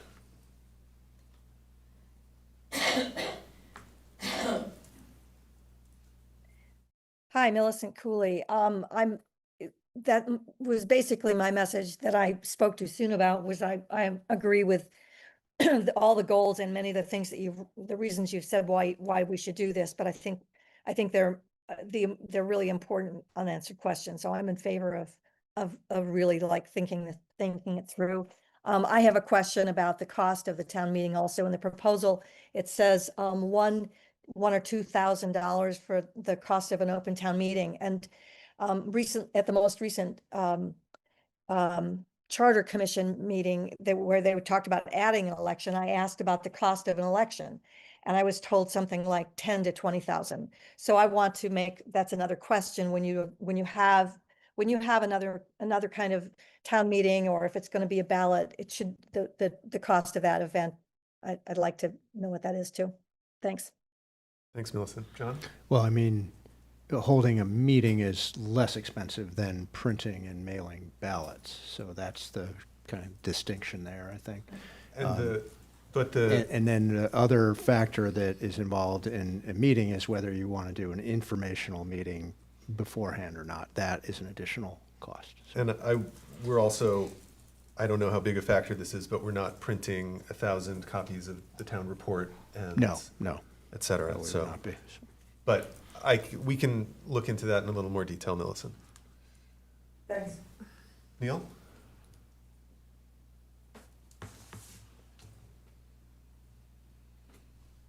Did it again. Wait a minute. Come back here. There you go. Hear you, if you can hear us. There you go. Now I got you. Okay. First of all, I'd like to really thank Nell and Dick DeGray and Kate. For once, I am in total agreement with you. That what we need to do is think this thing out. The more I hear about the hospital, the more I hear that it is in trouble, and that the birthing center is just the tip of the iceberg. And I really think that we need to get things settled out. And how we do that, I think getting those who use the facilities of the surrounding towns, get them involved. We need the hospital. I have no qualms about that whatsoever. However, I don't need to see a huge raise in the local taxes. I think there's got to be a bunch of other ways to do this. I know in the past, Peter and I talked about it at one point, where they used to have the big lobster festival and banquets, and the town got really involved in fundraising for the hospital as well. I don't say that that's the answer, but I say that there are other ways besides simply tacking on more money to the 51% of us who are ending up paying the local taxes. So please do a lot of homework before you decide. Having a public meeting, I have no problems with that. I'm not politically savvy enough to know whether you do that by warning or whatever. I would just hope that it was an informational meeting, and that you did have people like the heads of the various boards, representatives from other towns, et cetera, involved in being able to provide the answers, that some of which have come up tonight, but only a few. So there's my 2 cents. Thank you. Thanks, Neil. Okay, I'd like to come back to the board. We have a motion on the table. Further comments from the board? If town Nell staff. and then Isaac. Oh, I'm sorry, Isaac. I just talked. That's okay. Go ahead. If town staff prepares a warning, is there a period of time with which that has to be acted on before another one would have to be prepared? I wouldn't think so. No. Yeah. Anna? any meeting you're gonna have has to be warned 30 to 40 days in advance. So that's the, like, if you ask for a draft, it's just a draft. And even if you were to warn a meeting, you can decide to cancel it. Thank you. But a draft could be made and held for a while. Just because a draft is made does not mean a meeting is happening September 2nd. No, absolutely not. We would have to approve Or the in warning. September. I understand it would Okay. have to be approved. I just wanted to confirm that if it was prepared, revisited as an entire topic, it would not necessitate another drafted warning. It might. It might, if the substance changes. Yeah, okay. But not as a time period concern. Nope. Yeah, okay. I think, I'm just gonna say it again, most of the things that I brought up are things I am aware of because I've been able to sit in on meetings that have been had through community assembly on this topic. And the people that we need buy-in from, if this were to be the case, are people that haven't had that privilege and are people that are gonna have the questions that have just been raised. So it's a matter of due diligence, and it's also just a matter of people being able to navigate information where I think that if we draft the motion, what's the actual consequence? Nothing, because that is not the same as acting on it. I think there may be a morale consequence. That's something I'm thinking about right now. Thanks, Neil. Isaac, and then Peter. Based on the feedback and input from the public, I'd like to offer a substitute motion. Okay.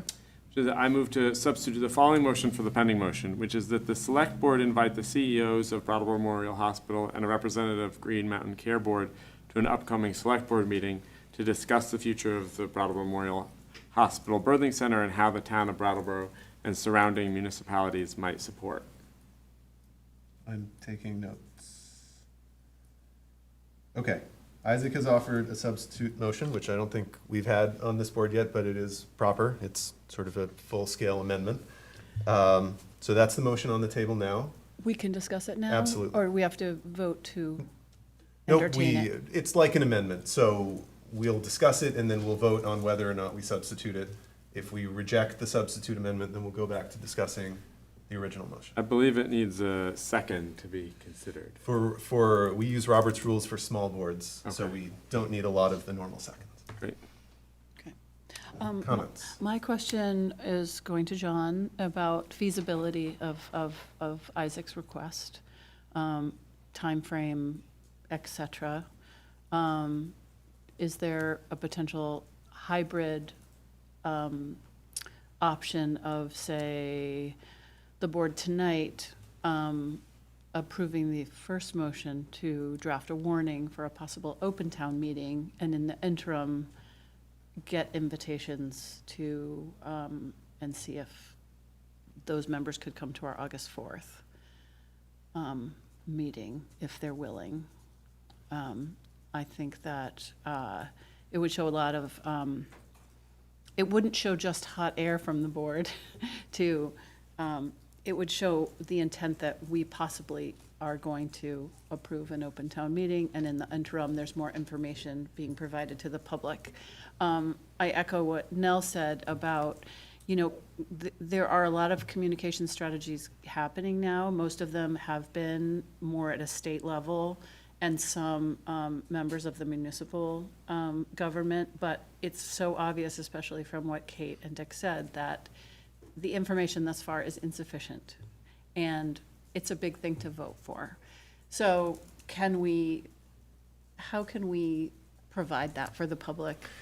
So you want to, I just want to understand, so you're looking to answer all of these questions before a town meeting or before you even warn the meeting, or is that, is that what how I would vote would be to approve requesting that staff draft a warning for a special town meeting in regards to budgeting taxpayer dollars in support of the sustainability of the the birthing center as leverage to,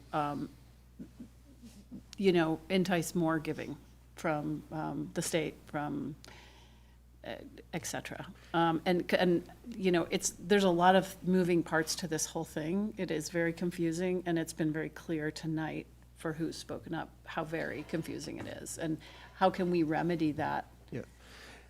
So, I mean, often the select board will warn a meeting and then hold an information session to answer, questions about a bond or why are we investing in a wastewater treatment plant or whatever. So that's typically, all those many questions that people have about spending money get answered in an information session held before the special town meeting. So if that's what I'm hearing that the board wants to do, we can certainly arrange for an information session before a special town meeting to answer everybody's questions. We could invite the hospital to be there. We can invite whoever you want to be there to address questions that the public might have. That, to me, that's independent of, that's the process that you could use to answer people's questions. I mean, that happens all the time whenever you want to meet. Yeah, completely understood. I'm wondering if that satisfies your request or not really. I think that would be great, but I also want to know as a board member, in that example that you're giving, we would have a clear understanding if there was a bond issue that we were advancing, we would be really clear about the need for that and the impact of that, the value of that. And that's what I would like to get that. I'd like to be able to have some more answers and be able to hear from the hospital CEOs, if we can hear from Green Mountain Care Board, somebody from the governor's office, as much information as we can have going into this, so that we have that confidence before taking this to the town and asking for all the voters of the town to take time out of their schedules to have a town meeting on this topic. So that sounds like a preference to leave your substitute motion as is, invite people to the meeting, to a future meeting to get more information first, and delay, Peter, was it your original motion? It was Peter's. Peter, okay. Mm-hmm. I'm losing the thread. Delay that whole process, started that whole process until after that. Does that sound? Yeah. Okay. Yeah. So, if I could. Yes. So, 6 to 9 months was the number that was thrown out. That number was thrown out a month ago. What I'm trying to convey here is some leadership from this board to save a vital asset in our town. I get that there's a bunch of unanswered questions. We could approve this thing, and those things will be unanswered questions. We could turn this thing down in a meeting, and there will be unanswered questions. Does $100,000 help? Yes, it does. Does $1 million help? Yes, it does. Does $3.8 million solve the problem? For a while, yes, it does. These problems will not go away unless this community recommits itself to Brattleboro Memorial Hospital in a way that will include philanthropy. What I have suggested that this board adopt tonight is a path to try to get that done, to try to send a message. And I know everybody loves to sort of second guess if that message will land, if that message won't land, loves to argue the point, loves to say it's that, we don't need to go right to DEFCON 5. I think you meant DEFCON 1. But we do. We're there. If we were a restaurant and the cooler blew, we would have to find the money to repair the cooler. We wouldn't do it again next year because hopefully the cooler would be prepared.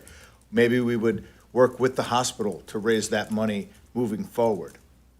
But, I am merely suggesting that more than the 4 or 5 people that we've heard from tonight get a chance to speak to it. And if they, as a community, as a town, decide that it's not the right decision, they will let us know. Conversely, if they decide it's the right decision, they will let us know. Keep in mind that the most that the poorest person and the richest person deserve health care. If we remove that from this community, what do we have left?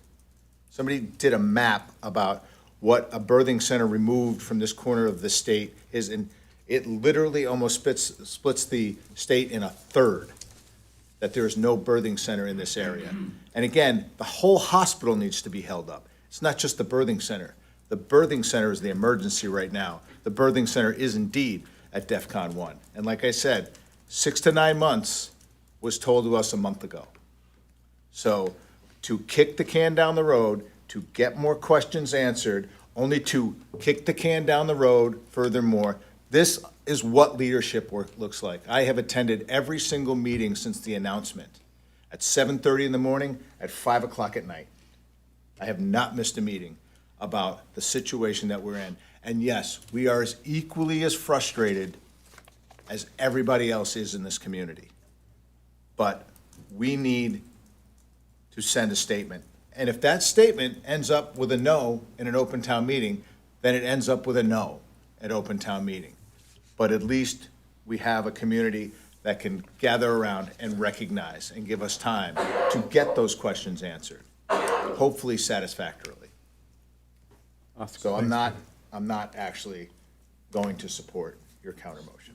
I want to make a couple comments real quick. I do feel a sense of urgency around doing this if we're going to do it, because the budget goes to the Green Mountain Care Board on Thursday. My understanding is that that budget will be accompanied by some form of a plan or a narrative that the community has rallied behind this and we're going to try to make this work for the entire year. If that's the case, then a decision today is, there is a time factor to that.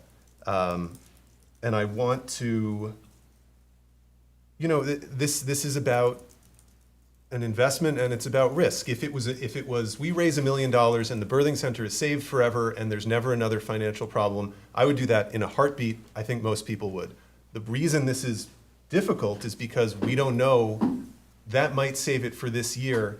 Does that mean it's saved going forward? Does that mean we've spent $1 million to keep a service for a year only, or does it build for the future? We don't know the answers to that question. That's a question for the individual members of the board and the community to make.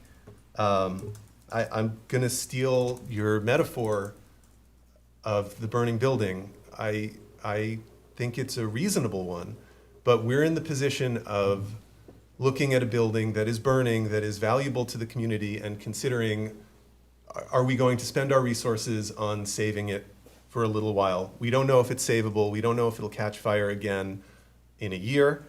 But we also know that if we I believe that if we sit back and demand that we prove the value of the building and prove that the aid will work, the building will burn down in the meantime. So I think that this risk is merited, and I think we should also recognize that what the community is asking the hospital to do with their letters and their outreach is to take a huge risk of their own. The community has essentially been asking the hospital, please keep this open and keep losing money, and we'll try to help you make it work. So I think it is fair to ask to spread that risk around a little bit to the community that wants it so badly. That's my position on that. Isaac, and then we'll hear 3 comments from the public and bring it back for a vote. 2 points. The first is that everybody on this board has now voted 3 times in support of the hospital. The birthing center, we are unanimous in wanting to see it continue to stay open. The second point is that I would be comfortable with basically doing these 2 things at the same time. Continuing with your motion that you made, Peter, to directing the town staff to put up draft a warning for an open town meeting, and simultaneously invite to our next meeting the representatives of the hospital, the Green Mountain Care Board, perhaps, and the governor's office too. Okay, that sounds like what we were considering a little earlier. Does that would unanimous consent from the board would, well, I guess you would withdraw your substitute motion and we could amend Peter's motion, or? Sure.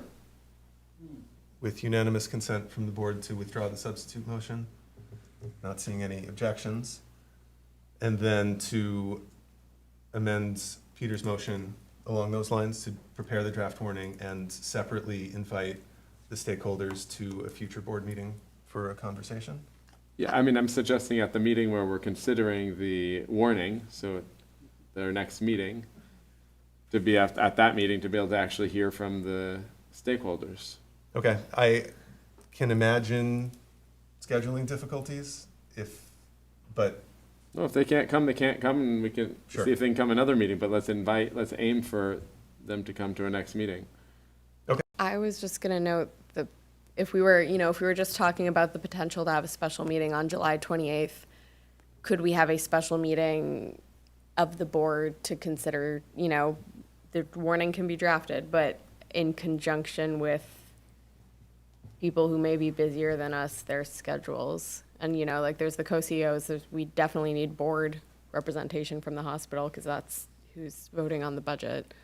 And then, if we're going for anyone from the Green Mountain Care Board or state level, that's a whole other thing. I'm not even sure how we would get somebody from the Green Mountain Care Board So down here. I would suggest that Amanda and I can tackle the scheduling and the inviting people piece and see what is possible, but that we can take as the intent of the board to invite those stakeholders to that meeting. I would like to state an intention for going into a month where we only have one select board meeting.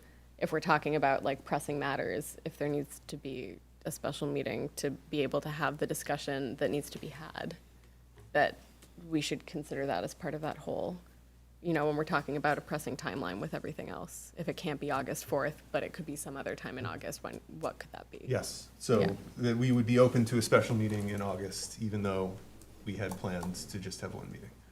I'm not seeing any.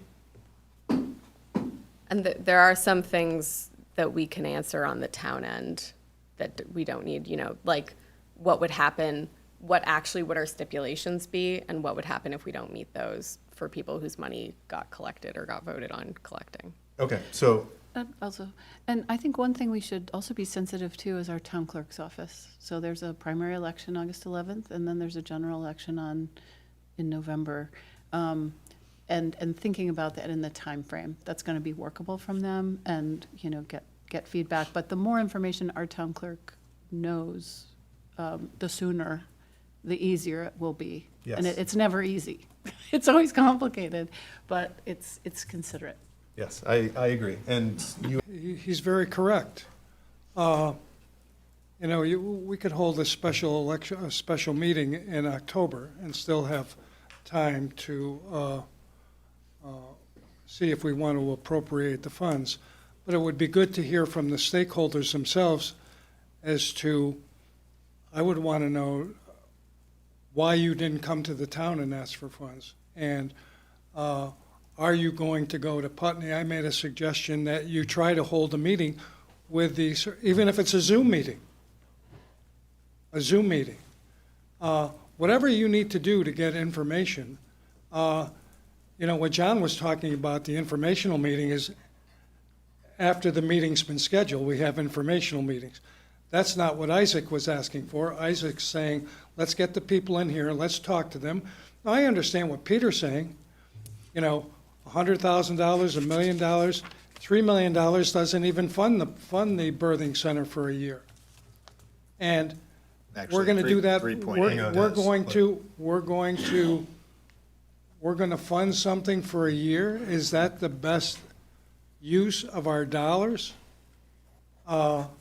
To extend something? There's people that are going to Hanover, going to Keene, going to Greenfield, going to Springfield for a lot of medical care that they cannot get in Brattleboro. I speak from experience. There's many, many people that travel out of the area to get medical care. And if the birthing center is going to close, it is inevitable that it closes. We want to ensure that we maintain some sort of a hospital. The hospital beds have shrunk over the years. The retreat has been in financial trouble.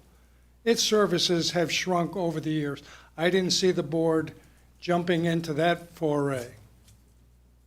I believe we're really out of our lane here, that their board made a conscious decision, not easily, but something that they looked at, a dollar and cents issue, just like you do when we're talking about the budget and what impacts the board and what impacts the taxpayers and what we have to provide for the community.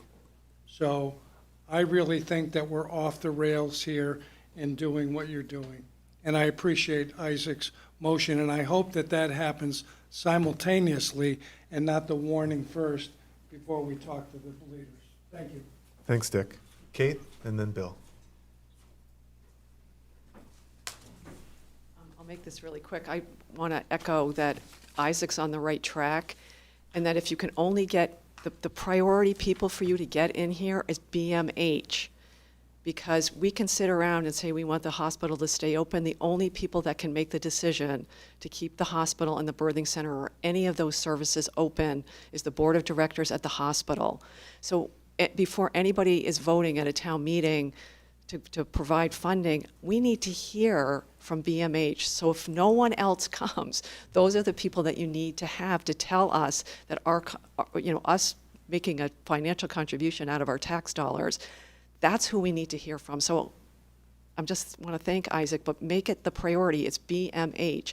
They're the ones that voted to close the birthing center. They're the only ones that can keep it open. So we have to have a conversation with either the CEOs or the chair of the board of BMH. So thank you. Thanks, Kate. And I think it will be good to have them at a meeting.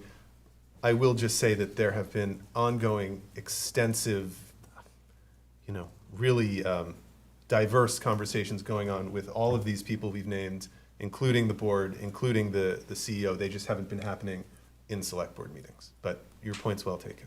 Bill? Thank you.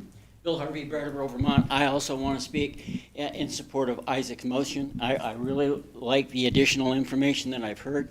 I really want to thank it. It's so encouraging to hear the amount of work you guys have put in this, because I too, I've lived in Brattleboro all my life. I want to keep the birthing center open. I also want to keep Brattleboro as an important part of our community, because it's done such a great job. And I think Nell hit a perfect word, and that is representation. I believe I heard her say that. And the people that I have talked to in Brattleboro, one of the things they've talked about is if our taxes are going to go up, yes, the main reason for it would be to keep the birthing center open and to keep Brattleboro viable, Brattleboro Memorial Hospital.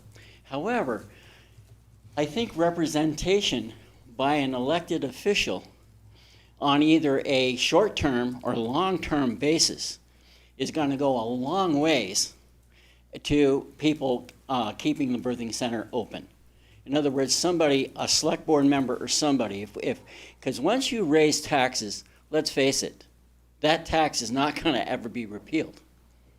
It's going to go on year after year after year. If you raise 8 cents, I've never seen it. I've never seen a tax burden decreased. I just have never seen that. Maybe it does happen, but I've never seen it. So I want to thank Isaac. I want to thank all of you. You guys are very encouraging tonight, because I can see the amount of work you put into this. It's important, but I like Isaac's motion.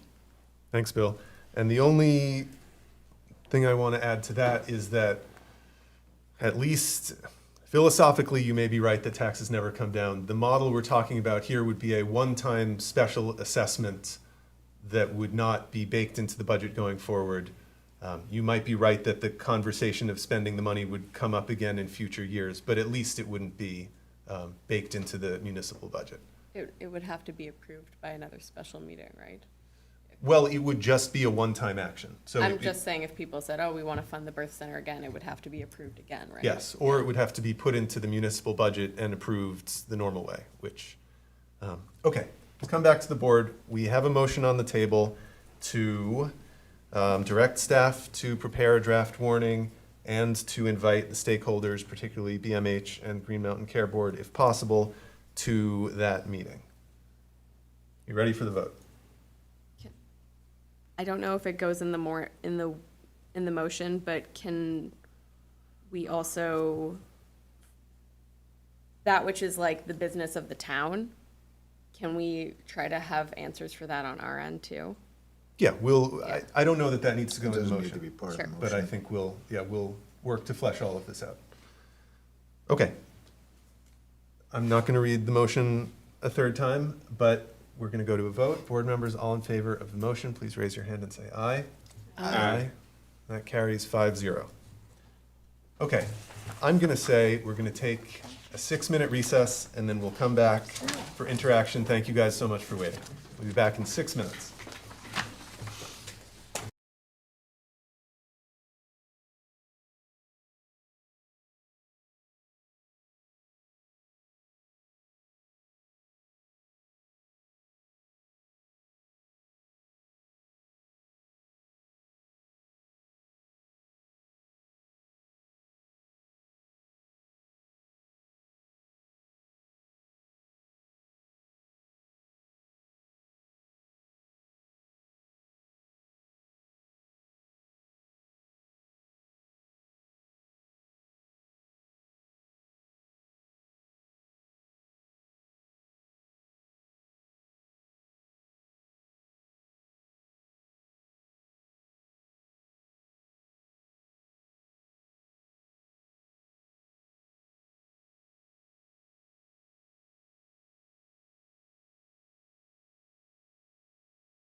log into that account. They were like. You're being summoned. They thought that pin should be.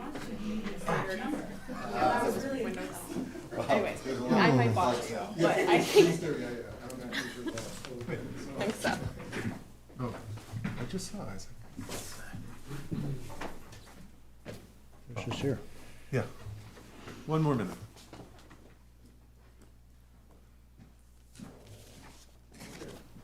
Please, yeah, if you guys want to come up to the table.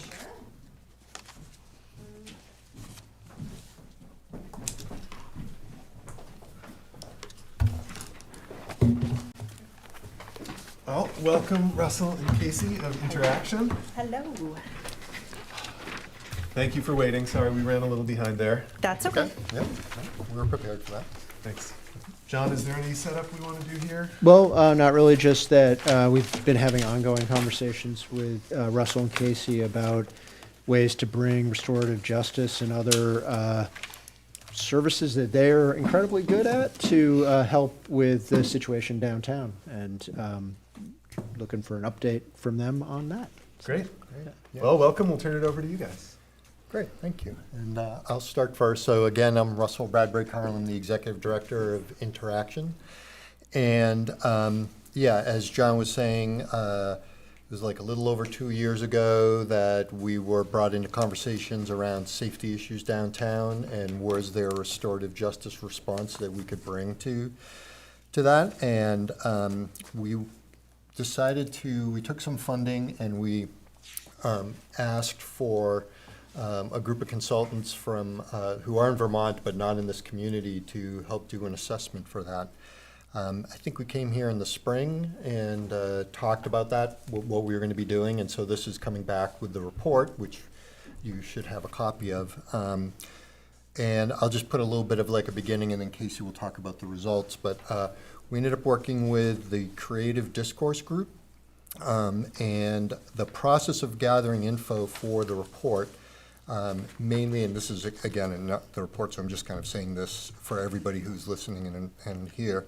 It included material we provided to them, such as like an overview of our current restorative justice programs, as well as things like an overview of One Brattleboro, other things that kind of give them a context of what exists here already. And they interviewed 22 people in the community. Some of them they did in person, some of them they did over the phone or on Zoom. And that included municipal and civic leaders, business owners, police, and members of the BRAT team, youth, formerly unhoused residents, grassroots organizers and mutual aid leaders, and BIPOC community members. I think, hopefully, maybe not, but Sue McCormack from Creative Discourse Group is possibly, we're supposed to be on the Zoom call, so in case we get, I see some nods over there, so yeah. So if there are questions as after we're done presenting and they're about the gathering information, Sue's available to respond to those, so she's here with us. And I turn it over to Casey. All right. Hi, everybody. If we don't know each other, I'm Casey. I am the Director of Restorative Justice Programs at Interaction. So I'm going to talk a little bit about the report. I know the Select Board has a copy. And specifically what I want to focus is on that first page, that nice visual that shows sort of the differences between the systems lens. Oh, thank you so much. So this first page is a visual that shows the different lenses when thinking about safety, and how some of those came up as we were doing the interviews. So on one side, you'll see more of a systems lens, on the other side, a community lens. And what I actually want to hone in on is that middle section there, the shared understanding, areas of alignment between the people that we spoke with throughout gathering information for this report. So I will spoil the report for everybody. There isn't a brand new shiny restorative justice program that we can bring that we're not already offering in some way. And if you don't know, Vermont is a leader in the country for restorative justice programs. So not to pat ourselves on the back too much, we've already got some of these things here in place. But what this report did help us focus in on are some of the commonalities that people have about not wanting to erase or sideline others, and wanting to be able to hear each other's stories, And specifically, when we talk to the youth, which if you don't know the Youth Council through Building a Positive Community, shout out to the Youth Council, they are amazing.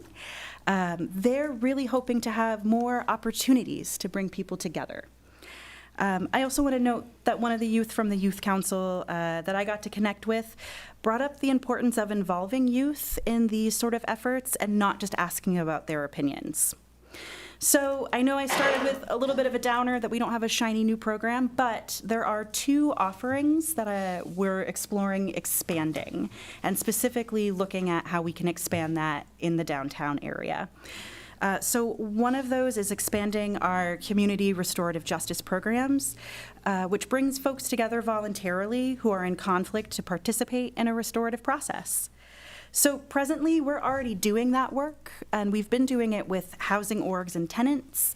We've been doing it with coworkers and with neighbors.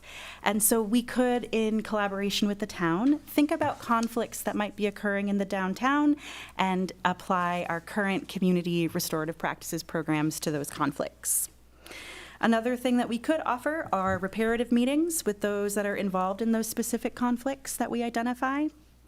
The thing, however, I'm most excited about, and there is a little bit of detail in the report of what it could look like, is the idea of piloting community circles in the downtown with a wide variety of people. So we've already done 2 rounds of community circles at Interaction and learned quite a bit about that process.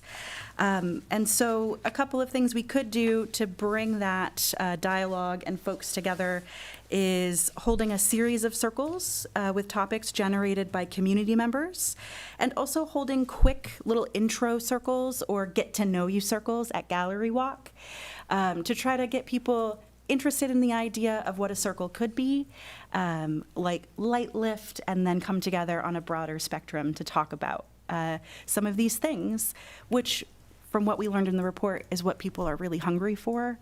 And I know the town has a vested interest in gathering people and sharing more positive stories and rebuilding trust with folks. And Casey, would you tell everyone a little bit about what the community circles are and how they work? Yeah, absolutely. So the ones that we've currently done, we've invited folks to come together. So whether they're residents, small business owners, community leaders, over a series of dialogues. Sorry, had to think of my word there. And so we let that be a little more open-ended of what do you all want to talk about as a group, diverse perspectives and opinions. And what we found is people really wanted to talk about what it meant to belong in Brattleboro and what safety meant to them. And so it's a facilitated conversation, the facilitated part being we're not here to debate, we're not here to have like a town forum. We're here to talk about our own experience, how we've been impacted, and deeply listen to others.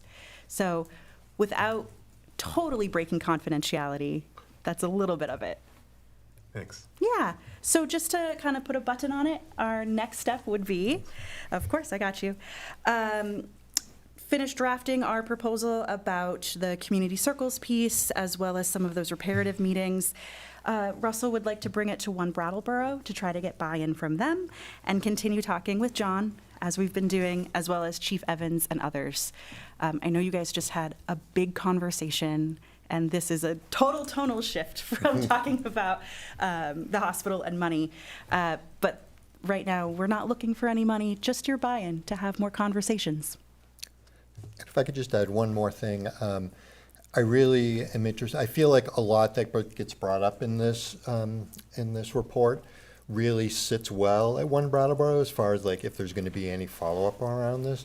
And I'd really encourage people to read this, because I do think what it gives is it gives a snapshot. From my understanding, from what I hear, there's a real feeling of divisiveness in this town, that there's really like a separation on how people see things, and there's a lot of dissension that still exists. And I think reading this report will give, at least particularly the beginning part, will really give people a sense of like, we're not as divided as it feels. And I think it largely feels like a divided town because of like social media. And this is actual conversations with people brought together and really kind of laying out a picture. So even just for that, I encourage people to just read through this. Yeah.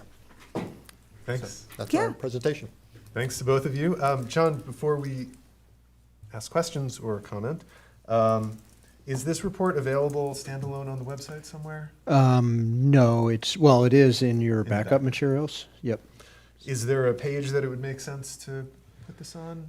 Where people can find it easily? Could we? We could probably figure out a way to do that, I think. Yep. Okay. Great. So we'll find a way to put this on the town website so that anyone who wants it can read it. But in the meantime, if you go to the select board page, it's in the big packet of select board backup materials on page 32. Great. My only comments are I've read the report. It's very in-depth, and I think I agree everyone should read it. Thank you guys for doing this work. I think there's a lot to dig into. I agree that it's a good fit with what I've experienced last year at One Brattleboro. And I'm, interested to keep following it and hopeful about the direction you're taking. So thank you. Other comments or questions for Russell and Casey from the board? Isaac? Yeah, I appreciate it as well, and that it seemed very comprehensive, and that you were bringing together multiple perspectives. And that Venn diagram of sorts is really great to see, and see that overlap and where there's consensus building. Thanks. Thanks, Isaac. Amanda? Sure. I think I want to say thank you for stepping up, because John mentioned to me, I wasn't on One Brattleboro at the time. I was, I think Oscar was, that you were the one organization that said, okay, we'll take a stab at this, and we'll begin. So thank you for doing this. I see it as a beginning. Yeah. I'd like to see more concrete outcomes. I'm intrigued by what you're saying about taking the tenant, what did you say, the housing community orgs and circles tenants. Yeah, And our community restorative practices program. And talking about community restorative justice in downtown. And I just sort of wonder, could you provide a case example of how that would work? Sure. Our community is hungry for outcomes. And to say that people are generally, like the first line, people are generally safe in Brattleboro, as a select board member, I don't want that word generally even in that sentence. Yeah, absolutely. I want to hear people are safe in Brattleboro. Yeah, and that's absolutely. everyone, right? Yeah. And we hear from a lot of the public regarding absolutely not feeling safe, having examples of their children being unsafe. And that's really disturbing. And it's like, so I want to know, what's the next step? We were talking about sustainability of Brattleboro Memorial Hospital. Like, what's the next step? What are you visioning? Yeah, oh my gosh. I was asked to keep it to 10 minutes, and now you've asked me about my dreams, so I just want to name that. First of all, as far as the community circles conversation, what I'd really like to do is meet with the town and actually create what we consider to be a successful metric, or what information we want to gather from that. Overall, what I would like to see is more people feeling like they got a chance to hear other people's perspectives, they understand other people's stories. But what you've asked for is a little more about a a study about our community restorative practices program. And so I'll give sort of a general study, since I don't have like releases to give a ton of confidential information. One of our housing partnerships was experiencing a lot of conflict between residents, as well as between residents and the housing organization management. I'm sure if you've ever rented, you might be familiar with, I've called my landlord 3 times, nothing is getting fixed, nobody cares. And that idea and narrative of nobody cares perpetuates, and when there is crime or things happening, the narrative grows. So we started holding tenant circles at a few different housing sites. And through that, we were able to bring the staff from the housing partnership, as well as Police Chief Hardy, when she was still with us, came. And we actually got to have real-time conversations with people about, what are you seeing? That information was directly going back to the police department. What are we missing? And that information, because the housing partnership was there, in real time, they were answering questions, solving problems, reducing conflict. And over time, people continued to want to meet, because as they were getting their needs and answers in a real-time fashion, they were also realizing that they were building community. So I know it's not like X plus Y equals Z for at least this example. But we've used it through different conflicts between a boss and a coworker or two coworkers that cannot get along at work. We've used it in like the housing partnership that I've just talked about. And we also use it models in our traditional restorative justice programs where someone has been charged with a crime. And then work towards amends. So I think what we could do is put together some more general outcomes that we've seen and share that out widely with the town as well to try to answer that question of what is the next step, what are we hoping to have happen? Cool. Do you mind if I ask a few more Please. questions? Okay. So in terms of the restorative justice model that you referred to early, does a person actually have to have a criminal or civil citation in order to qualify for restorative justice? Great question. So in our traditional models where like the court diversion you might have heard about, pre-charge, as well as reparative panels, those all live in the criminal justice sphere with us under our restorative justice programs. The things that we're talking about tonight, doing some reparative meetings or the community circles, those do not require a specific citation. Anybody can access that at any time. It's also free for people to participate in and is very graciously funded through an earmark that we received from Bernie Sanders' office at this time. So, nope, could be as simple as, hey, me and my neighbor are not getting along, or I'm having a hard time with this person that maybe is outside my business. Does not have to rise to the level of criminal. That's a really good question, though. Thank you, Amanda. So we could, as a citizen, for example, reach out to the co-op and say, I'm really struggling with people soliciting me for money in the parking lot. Could we have a community circle regarding this behavior? Yeah, 1,000%. And address it. 1,000%. Okay. And we have a good relationship with the co-op, so that's a great example, actually. Okay. The co-op at times has done community work with us when they know someone is shoplifting, for instance, but they might not want to bring up charges, to create agreements for them on how they can use the space, and also everybody's needs are getting met. Shoplifting isn't happening. Or a business owner could say, hey, folks are walking over from the co-op. Can we have a circle and talk about how we as a town together can make agreements on what behaviors we want to see?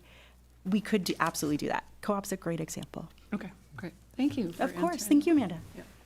Thanks, Amanda. Peter, any questions or comments? I took part of the study. You did, yes. I was there. It's interesting to sort of see the outcome. I will have to say,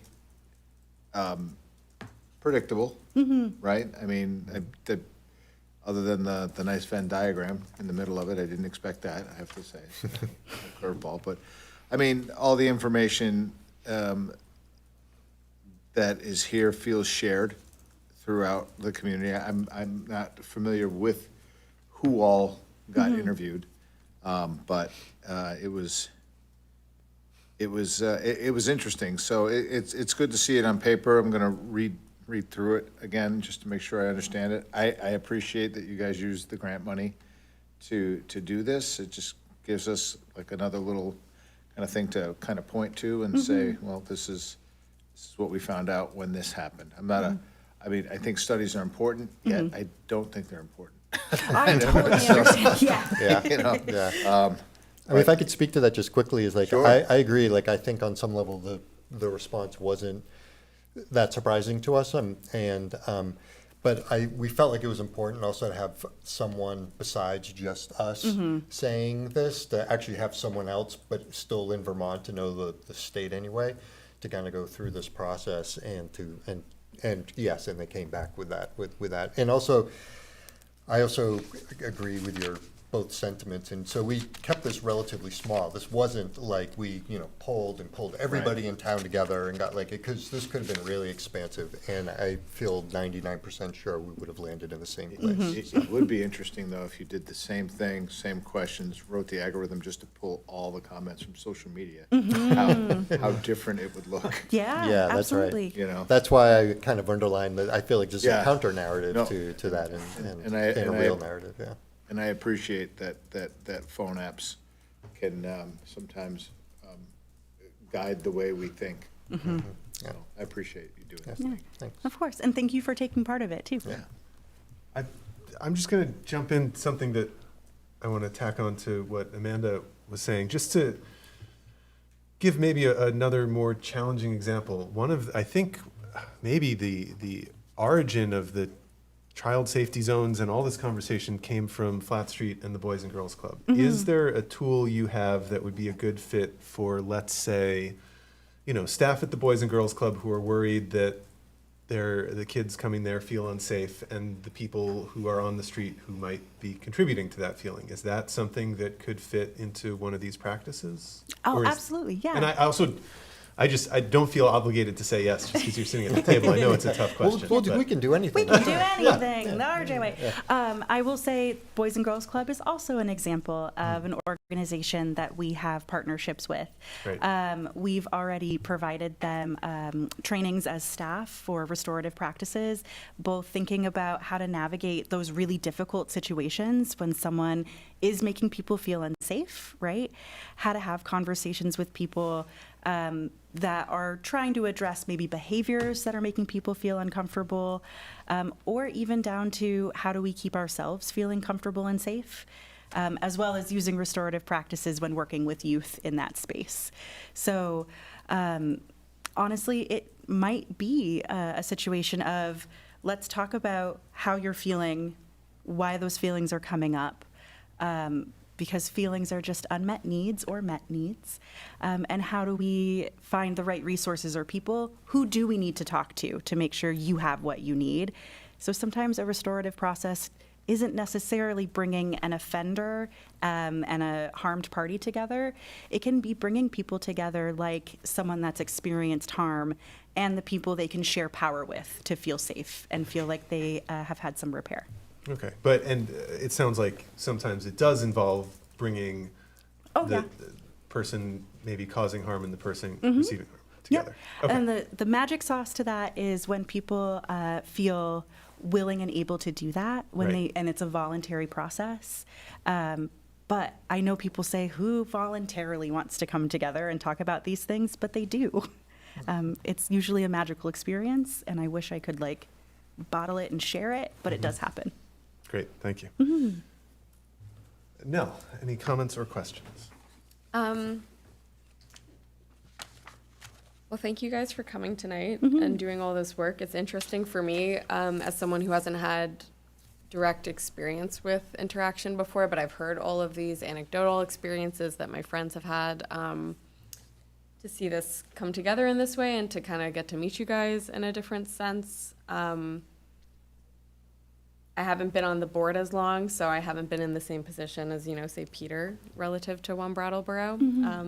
So I really enjoyed reading through this, and I think, what you said, Casey, about voluntary gathering is what has to be emphasized. And I've been a part of smaller community spaces that have attempted to have restorative justice, but have been lacking that way to hold it. And I've been a person who, attempted to look in a community to say, what mediation resources are available. And, it would come up with, the legal definition of mediation and all the costs associated with that. So it is really heartening to see that that is something we have in our community, and also, contrast it with my having lived in a much bigger city, and yet, here in Brattleboro, we have this service.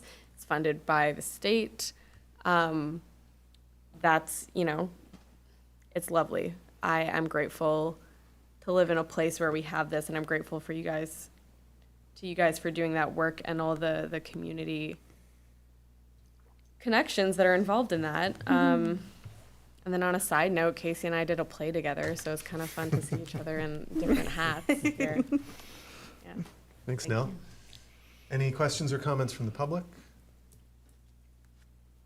Seeing none, I think we'll thank you very much for this presentation. Thank you for waiting. Yeah, of course. Sure. And Thank you again, all. for anyone interested, the report will be available on the town website. But yeah, thank you both. Thank you so much. Thanks, All Russ. right, Have a enjoy great the night. rest of the meeting.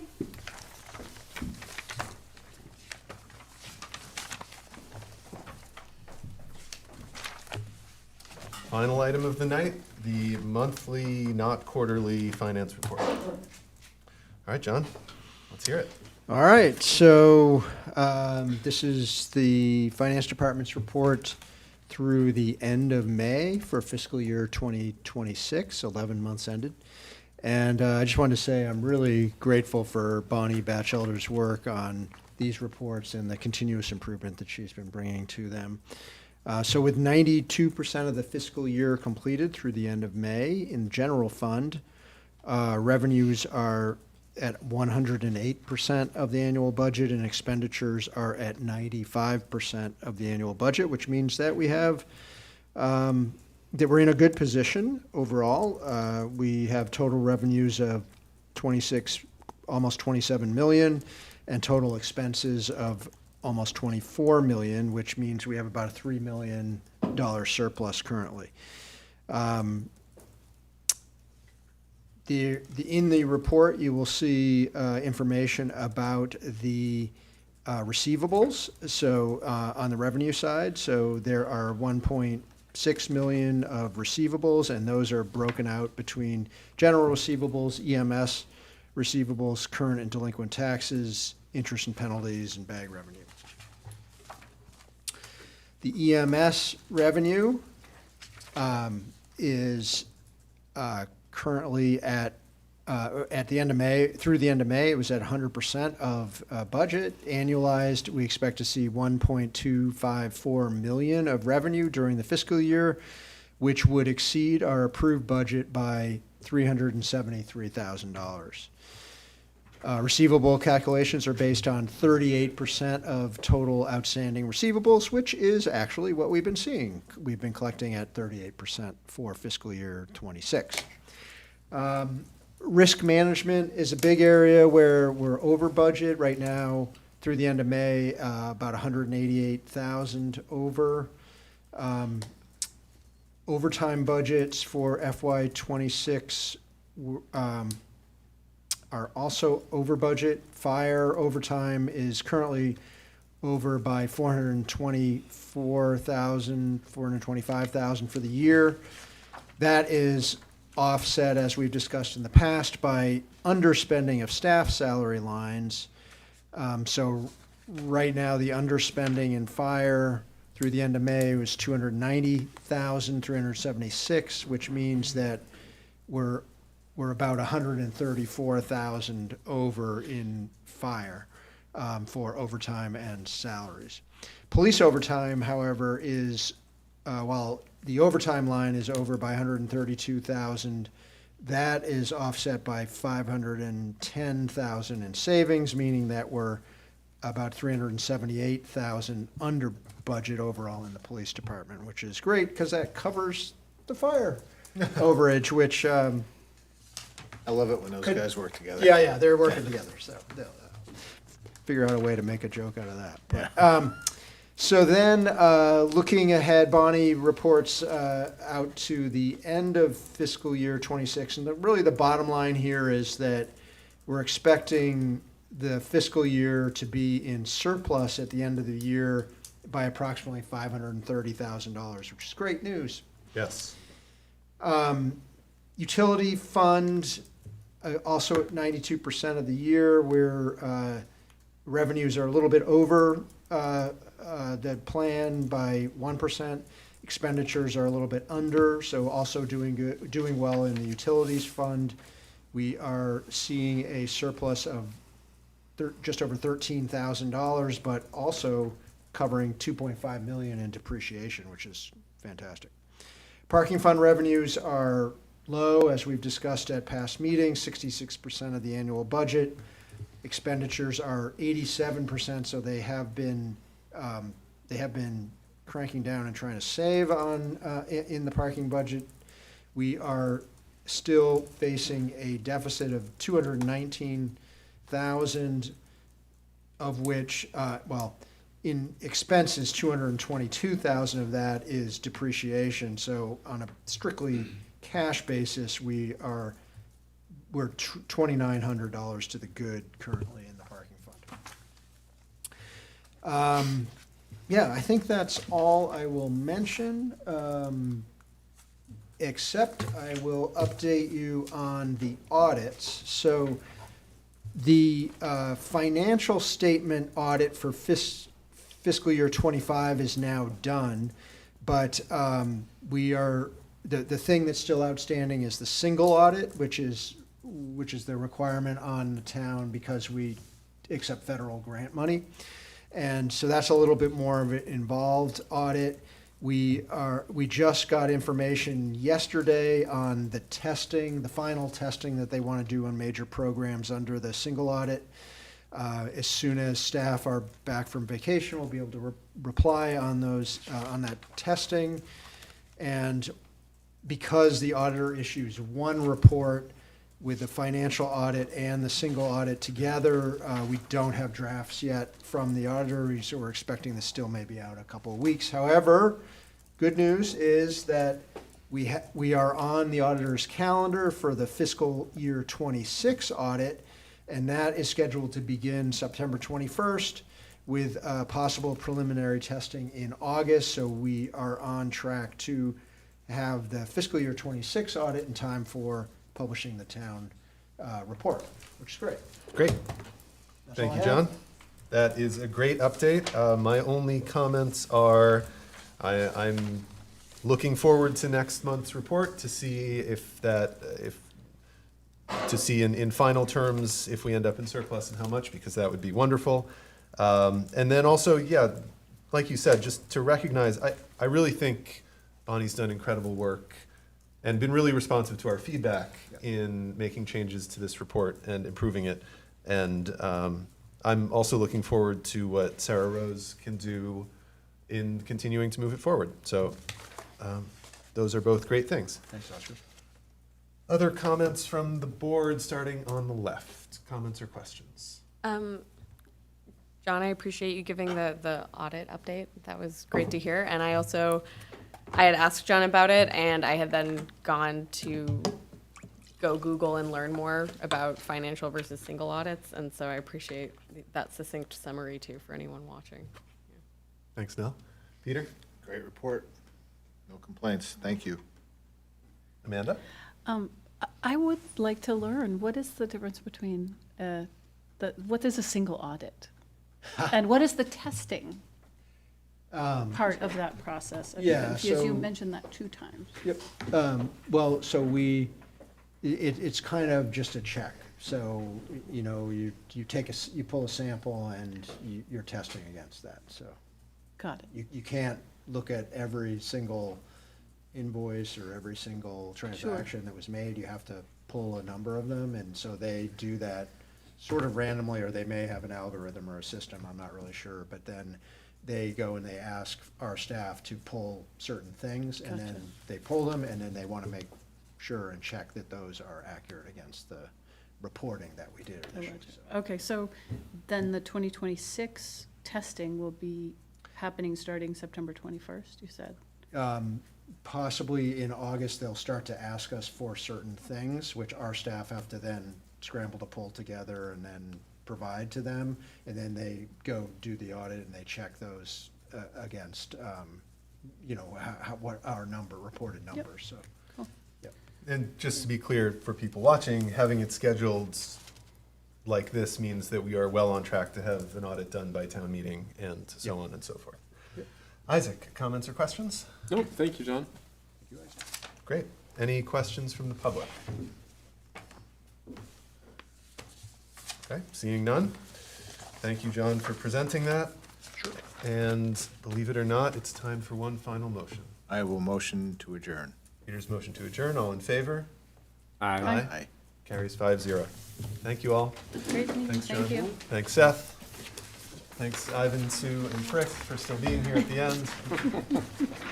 And anyone else in the audience at home? Yes, there's still some people on Zoom. Thank you also. Yeah.